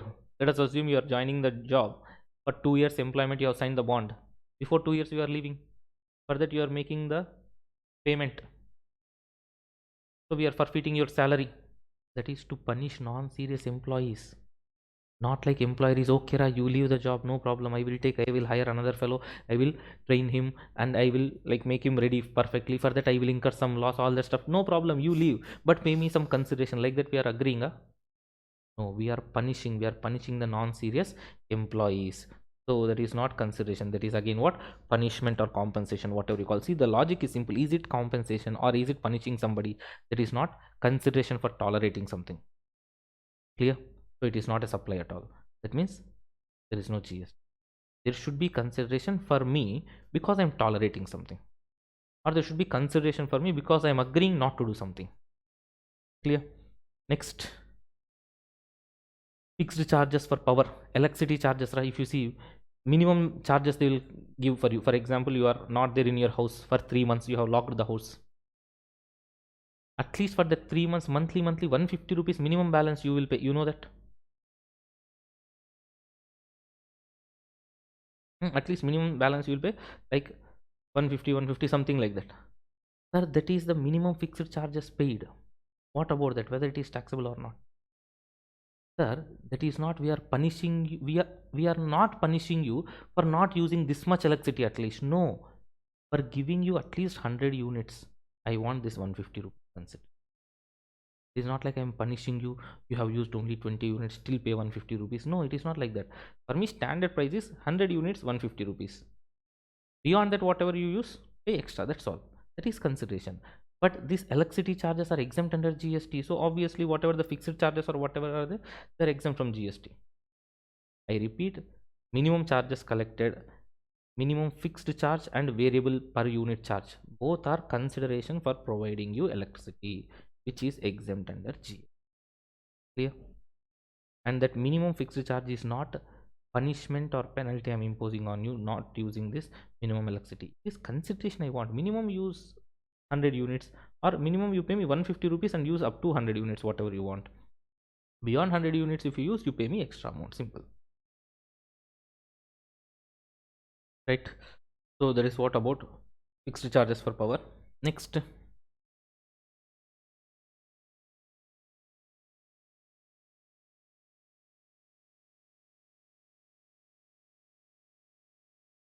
now if you see here, sir, there are some late payment charges, sir. Late payment surcharge or fees. We understand this late payment surcharge or fees, what they are doing now. Now globally what we are doing, we are allowing the customers to make late payment. You pay late consideration, no problem, but pay me something extra. Are you understanding the point? You are purchasing something from me. Let us assume I am selling a 1000 kgs of raw material to you. I told you 3 months credit period, and if you take extra also, per month you pay 1% interest to me. This is not penalty. The wordings may be anything, interest, penalty, late fee, whatever you call, but understand, I am allowing you to pay money late. See here, I am not punishing you, I am selling you time. I am selling you time. Yes or no? I am giving you goods and you should pay the consideration. You pay the consideration, I am happy. You pay the consideration late also, I am happy. But pay me something extra. I am agreeing to tolerate you making the late payment. But I want late payment charges. I want late payment fees. You call it penalty, whatever you call it. Name, you should not worry. You should see what is happening there. Sir, what is happening there is, sir, I am allowing you to make late payment. I am tolerating you are making this late payment of consideration. But for me, what I want something extra consideration. So I'm agreeing to tolerate the late payment. For that, whatever consideration you are paying, sir, that is supply only. Yes, it is taxable. And the interesting thing is, it is taxable as principal supply. As I told you, for example, I sold you mobile. You told me, sir, within 10 days I will make payment, sir. You have purchased iPhone 16 Pro Max with me. You will say, sir, in 10 days I will make payment. You are not making payment in 10 days. Now you are feeling stressed. I am telling you, don't worry, Ra. Take 10 more days, but pay me 10,000 extra. I am agreeing to tolerate you making the late payment. Guys, understand, I am not giving loan and charging interest. That is different. Any person giving you loan and charging interest, supply of service, exempt under GST. But any person selling you some goods, selling you some services, asking you consideration, but you are not making the consideration payment on time, he is allowing you to pay late only, but he is asking you to pay something extra. That is what you call as late fees, interest, or penalty, whatever you call. If you remember, you would have studied that even in value of supply also chapter. Sir, whatever that will be forming part of GST, so that will be taxable under GST, taxable as a principal supply. I sold mobile to you. You are paying the 10,000 rupees extra amount no ma for iPhone 16 Pro Max. You are not made payment within 10 days. You are paying after 10 days, so I am charging 10,000 extra. That 10,000 also will be taxed as what? That 10,000 also will be taxed as if it is supply of iPhone 16 Pro Max. Am I clear? It will be taxed according to the principal supply, the main supply. Hope it is clear for you. The same way, nowadays, if you see any travel industry or hotel industry, you are booking a train ticket, you are booking a flight ticket, you are booking a accommodation, hotel room, etc. Sir, they are allowing you to cancel the booking, but they are asking you to pay the cancellation charges. Cancellation charges are not punishing you. Cancellation charges are my consideration. I am happily tolerating you cancelling, but I want some consideration. You understanding the point? That is also taxable, and just like the previous point here, this is also taxable as principal supply. That means train ticket you have booked, you have cancelled. For that, cancellation charges they are taking. Whatever the provisions applicable for this train ticket, the same provisions are applicable for cancellation charges also. Hope you are clear with this. I repeat, you are booking a train ticket and you are cancelling the train ticket. For that, cancellation charges 150 rupees you are paying. Sir, whatever you have, the tax treatment for the train ticket booking. The train ticket booking I have booked in sleeper class are exempt under GST. This 150 rupees cancellation charge is also exempt under GST. Sir, I have booked a flight ticket, sir, taxable under GST. Or I have booked a train AC ticket, sir, Vande Bharat or some AC class ticket I have purchased, taxable under GST, but I have cancelled, sir. Then cancellation charge is also taxable under GST because principal supply is taxable. That is 5%, na cancellation charge is also 5%. That is 18%, na cancellation charge is also taxable at 18%. Am I clear, ma? Everybody comment in the chat box. This cancellation charges, I have given example also here. The same thing what we have discussed now.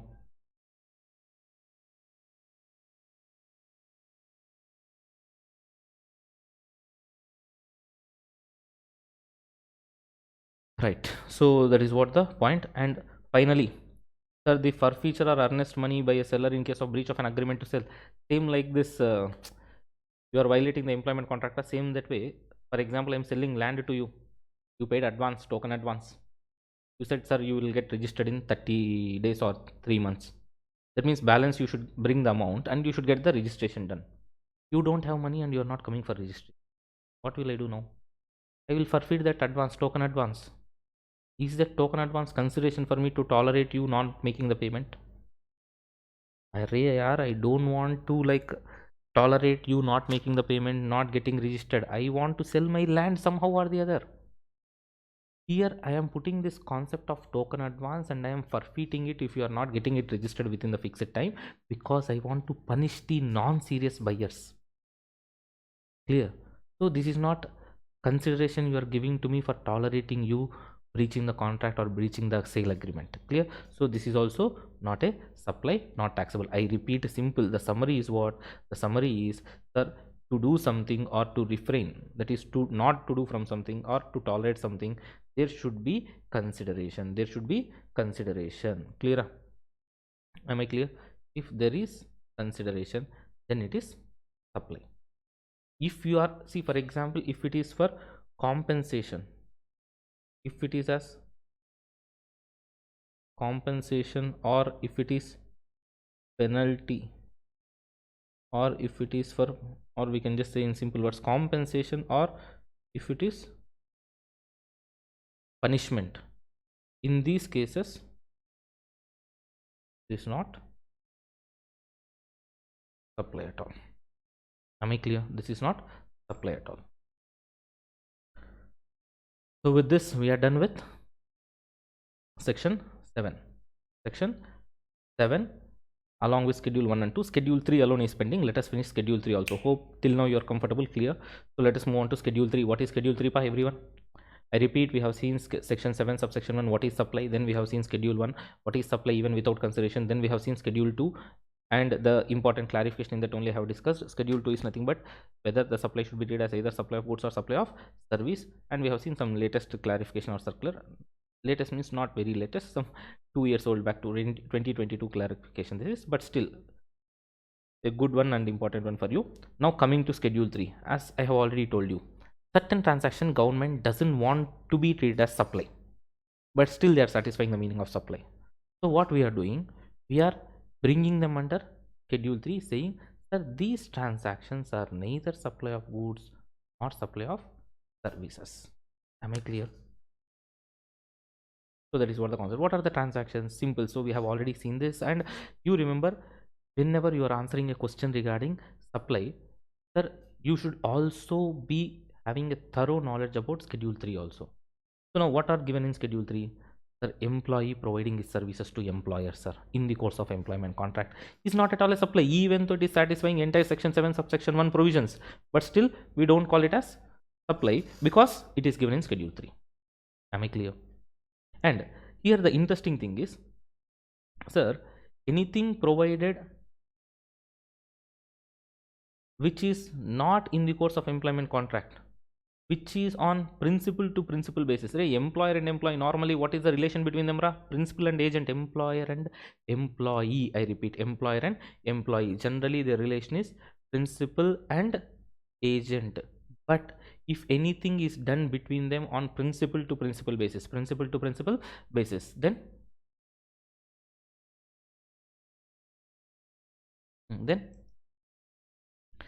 sir, it is supply, it is not employment. Principal to principal basis means it is supply only, sir. Okay, sir. Premature termination of employment contract, sir. Premature termination of employment contract, if it happens, we have made compensation, anything payment as per the employment contract only, so it is not supply. Sir, I am a casual worker, sir, who is getting the salary on daily basis, sir. Say whether you get salary on daily basis or monthly basis, weekly basis, employee is an employee, so it is schedule 3 transaction, not a supply. Am I clear? Next, so as we have already discussed, anything given outside the employment contract will be treated as supply only. Okay, and anything between them is principal to principal basis is supply only. Any amount paid by employer to employee for not joining the competing business. Rasi, you are resigning in my company and I'm asking you, don't join the competitor. You are saying, okay sir, I will not join the competitor. How much you will pay? I said I will pay you 10 lakhs. Then sir, this is not in the employment contract. While joining the job, I have dreamt, okay, this fellow will be like a very key employee for us, and tomorrow if he resigns and joins the competitor, my business will get damaged. Like that I have thought and mentioned in the employment contract. This is something outside employment contract. I repeat, anything in the employment contract is not a supply, but anything outside the employment contract is a supply. Hope it is clear for you. Shall we proceed, everyone? So that is what the concept. Right, next, obviously what, sir, services provided by court or tribunals, the court fees what they are charging is neither SOG nor SOS, so it is not a supply at all, hence no GST at all. Right, that is the next one. And here we have seen one clarification also, sir. Court means this district court, high court, supreme court, sir.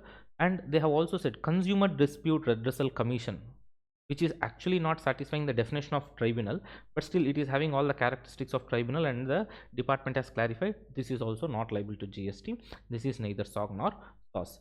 So here court fees or tribunal fees, whatever the applications you pay, application fees you pay to the courts and tribunals, tribunals in the sense national company law tribunal, sir, NCLT,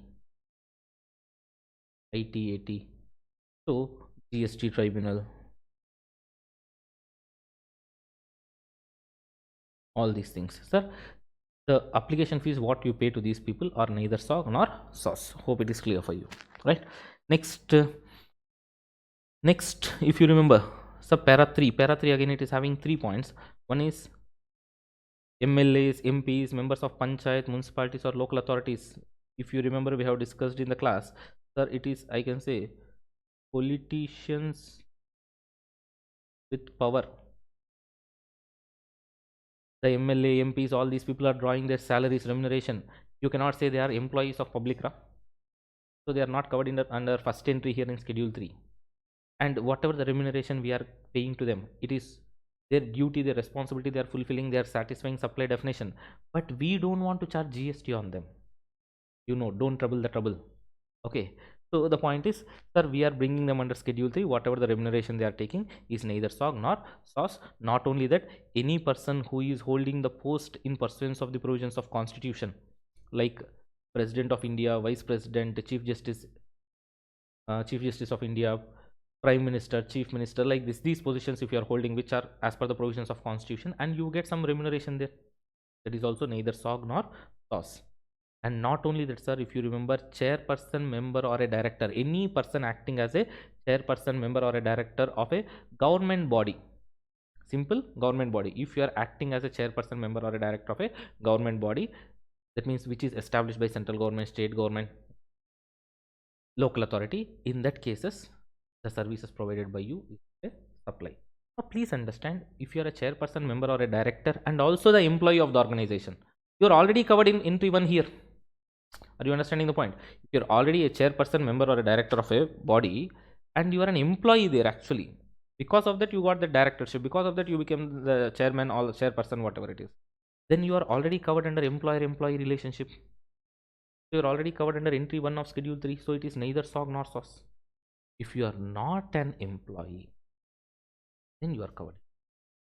So here also you have the benefit enjoy. Best example, independent director of BSNL company. Independent director means he is nowhere connected to the company. That means he is not an employee, but he is independent director of BSNL, which is established by central government. So it is covered here. That means if it is covered in schedule 3, it is neither SOG nor SOS. Hope it is clear for you. I'll give you break after finishing this chapter, maybe in another 20 minutes. Okay, so please don't worry. Let us finish this and take the break. Okay, right. Next one, what is next one? Sir, the services of what?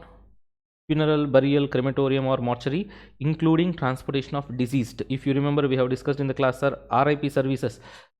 Sir, at least after death may your soul rest in peace without paying taxes. Like that, government has given the relaxation here.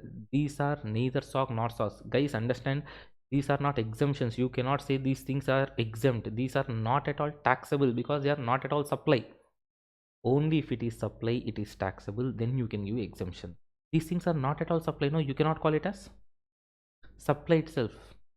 So they are not taxable. Okay, not taxable is different, exempt is different. Okay, so that is one thing. Next, sale of land and sale of building subject to paragraph 5b of schedule 2. Paragraph 5b of schedule 2, just now we have seen one diamond apartment example, all that stuff. Only in that case where you are paying the advance booking amount, all that stuff, then only sale of building is supply of service. Remaining all cases, building is neither SOG nor SOS. Same way, land is neither SOG nor SOS.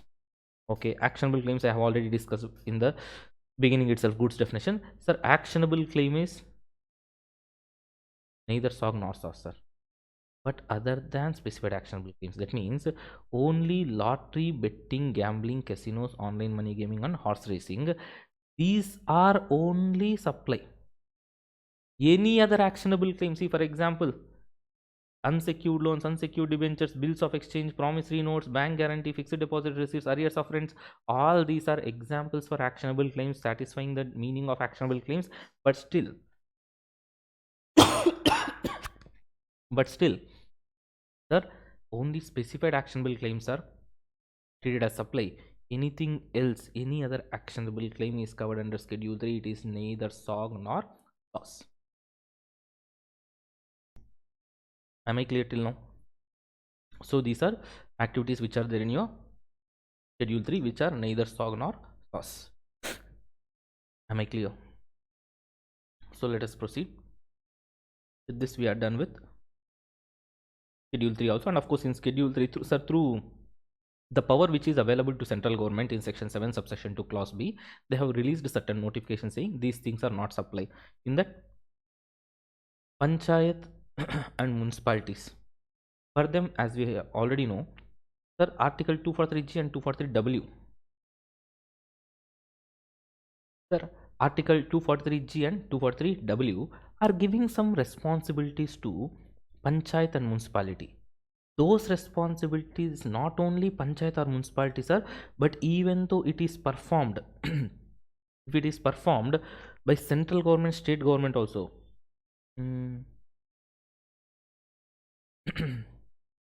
Okay, sir, the activities of this panchayat and municipality, which are their duties, if they are performed by central government or state government or that local authority itself, still we don't call it as supply of goods, still we don't call it as supply of service. It is neither SOG nor SOS. Hope it is clear for you.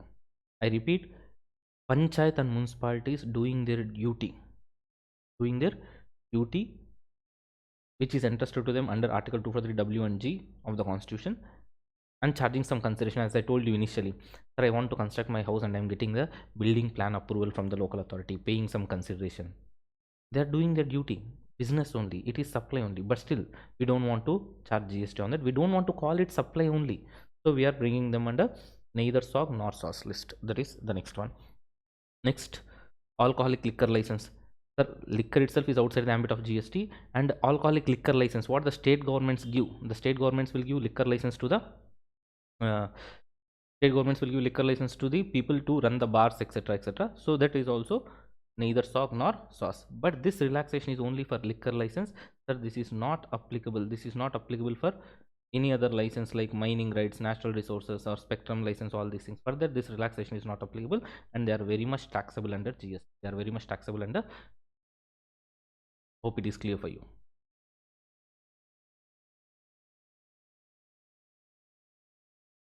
Now, there are two clarifications left here, and after that we are done with section 7, and there is section 8, a simple discussion.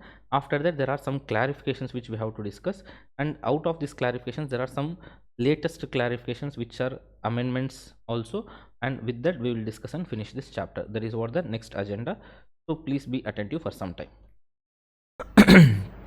So with this we are done with schedule 3.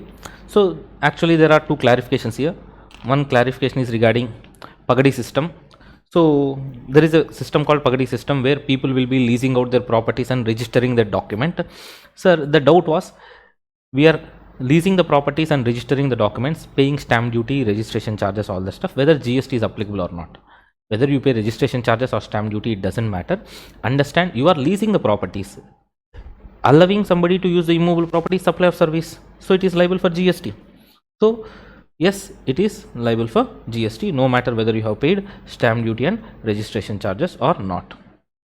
Okay. So this will be treated as supply of service only, liable for GST. Okay.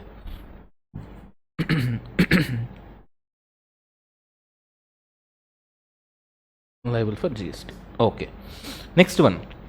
Another next interesting clarification here, actually my favorite clarification. So interstate movement of conveyances. Sir, interstate movement of conveyances, whether it is supply or not. So please understand, if you remember,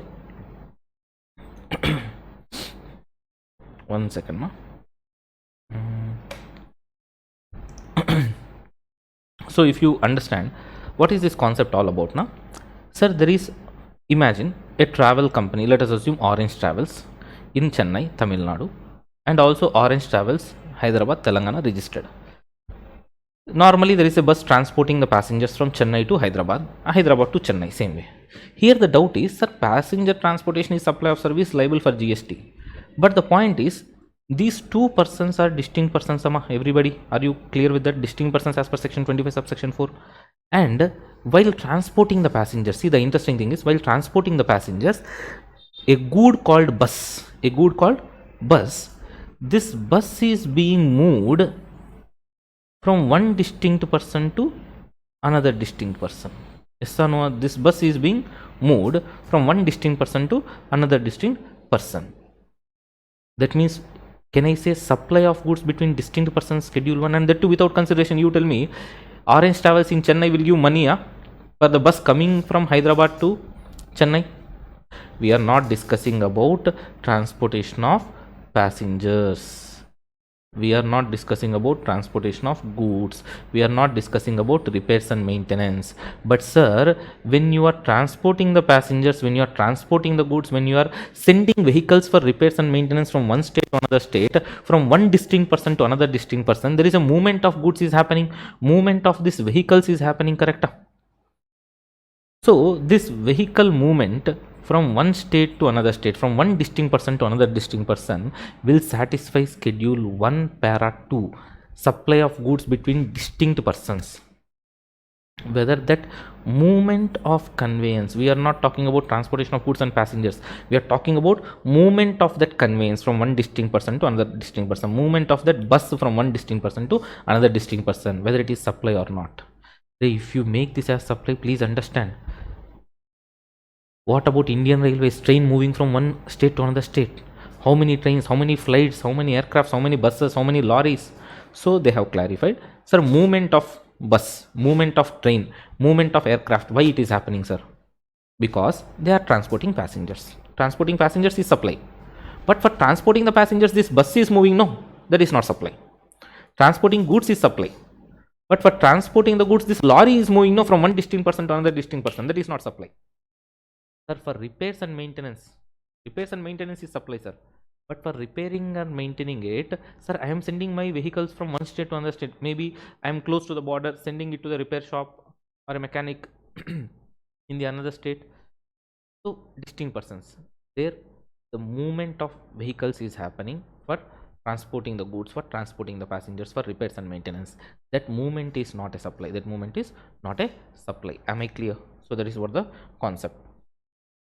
So if that movement is happening, for example, if that movement is happening for what purpose? If the movement is happening for further supply of such conveyances from that particular distinct person, that means I am sending cars from my Tamil Nadu registered office to Kerala registered office.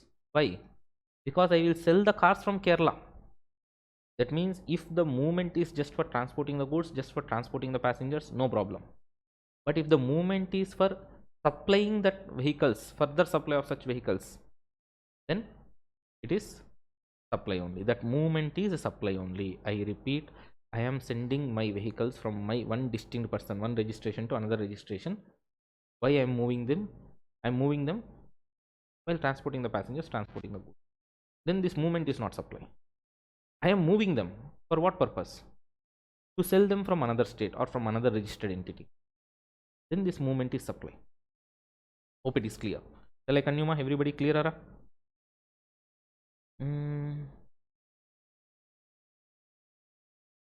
So this is the notes for that.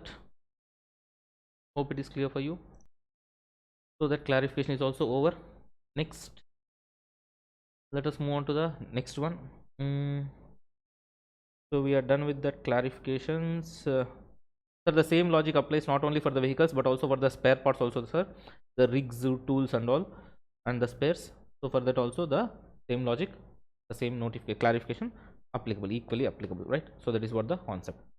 So next, section 8. You know section 8 simple, sir. Section 8 is nothing but what? Composite supplier, mixed supplier. I repeat, simple. Section 8. When will you apply section 8? So section 8 I will apply only in one situation, sir. What is that one situation? I am buying certain goods or services. Bundle. That means two or more supplies are coming. I repeat, listen carefully. Two or more supplies are coming to me.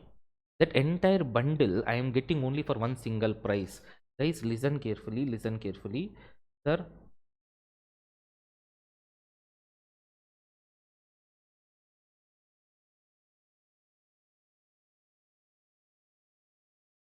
one second.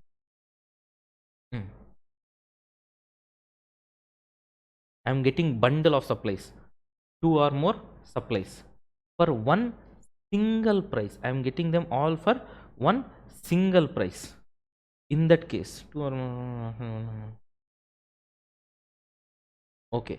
So you will refer section 8. Section 8 is applicable only when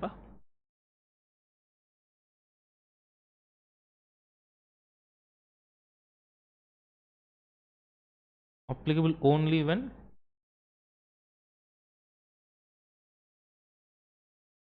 bundle of supplies are received for a received for what ma?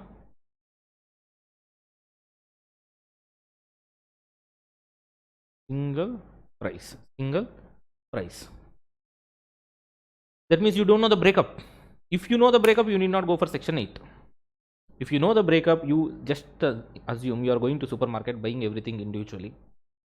Whatever the tax rates are there, whatever is there, the prices, everything is given clearly. Accordingly, we will be charging GST. But sir, I am buying a mobile, getting charger also, headphones also, back case also, everything. But I don't know the breakup. You're coming and attending the classes. Sir, you're getting the classes, you're getting the books. So two supplies, more than one. But you don't know the breakup. What is the book price? What is the class price? All that stuff. So you go to a hotel, you book the room, you get the accommodation, you get the Wi-Fi, you get the swimming pool, you get the complimentary breakfast, everything. This bundle, what is the breakup? You don't know. So if that bundle you don't know what is the price breakup, then you see if they are naturally bundled, composite supply, not naturally bundled, mixed supply.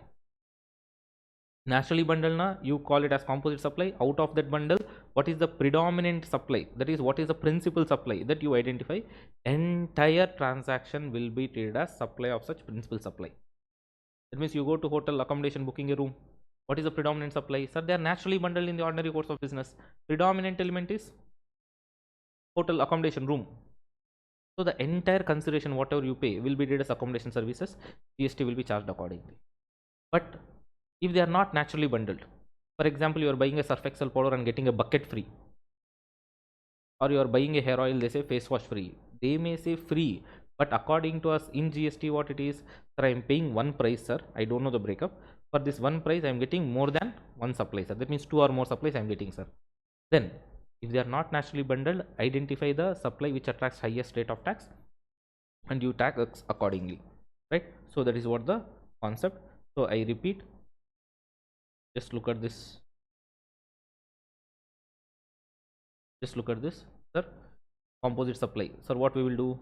If they are naturally bundled, we will take the main supply, and whatever the GST rate applicable to that main supply, for that will entirely apply for the entire transaction.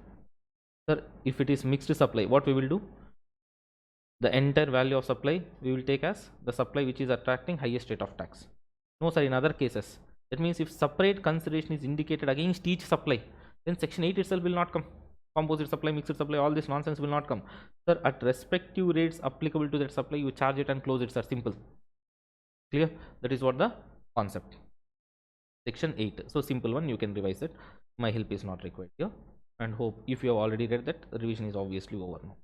Right, so that is what section 8, composite supply and mixed supply.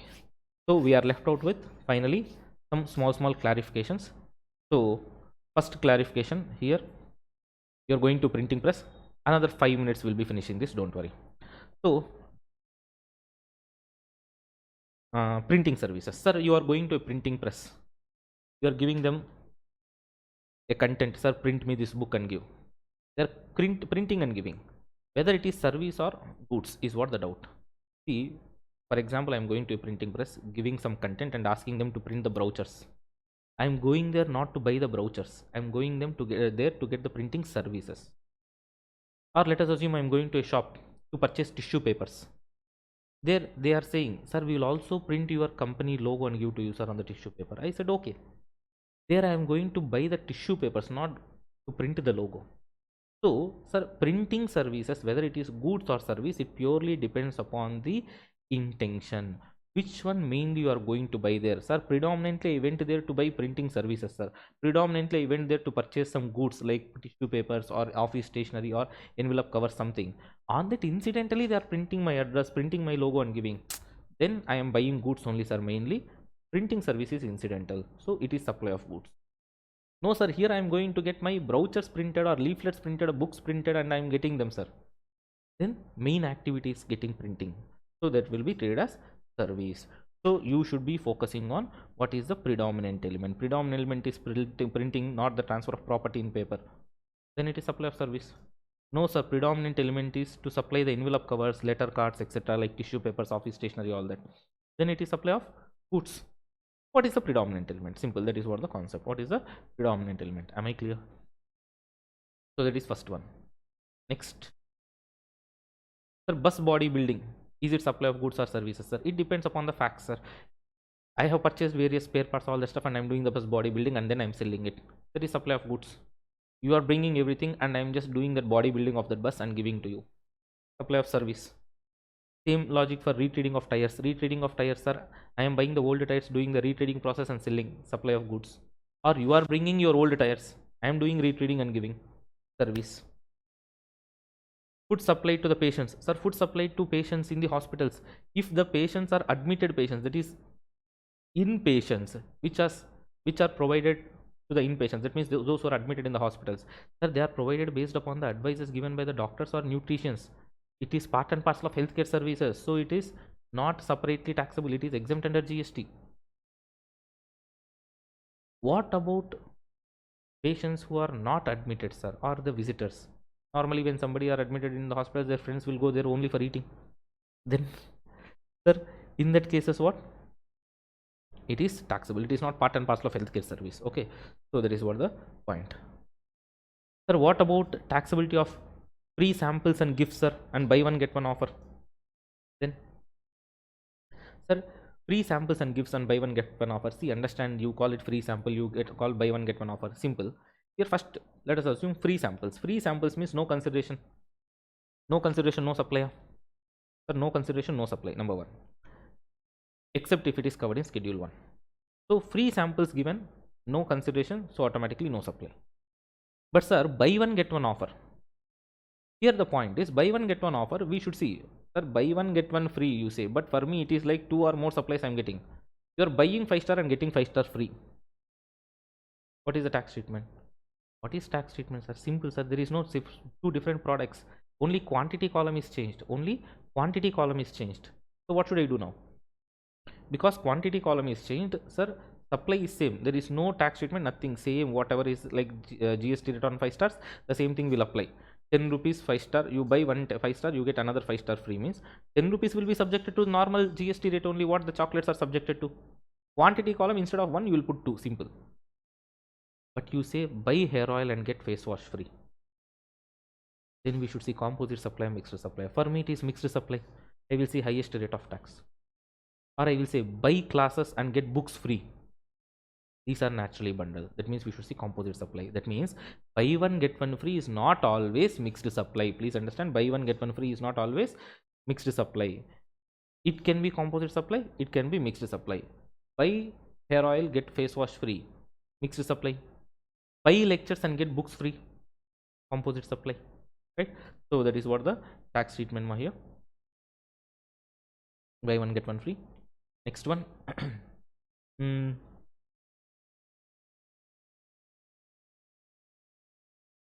This 7, 8, 9 are amendment parts. I'll discuss them later.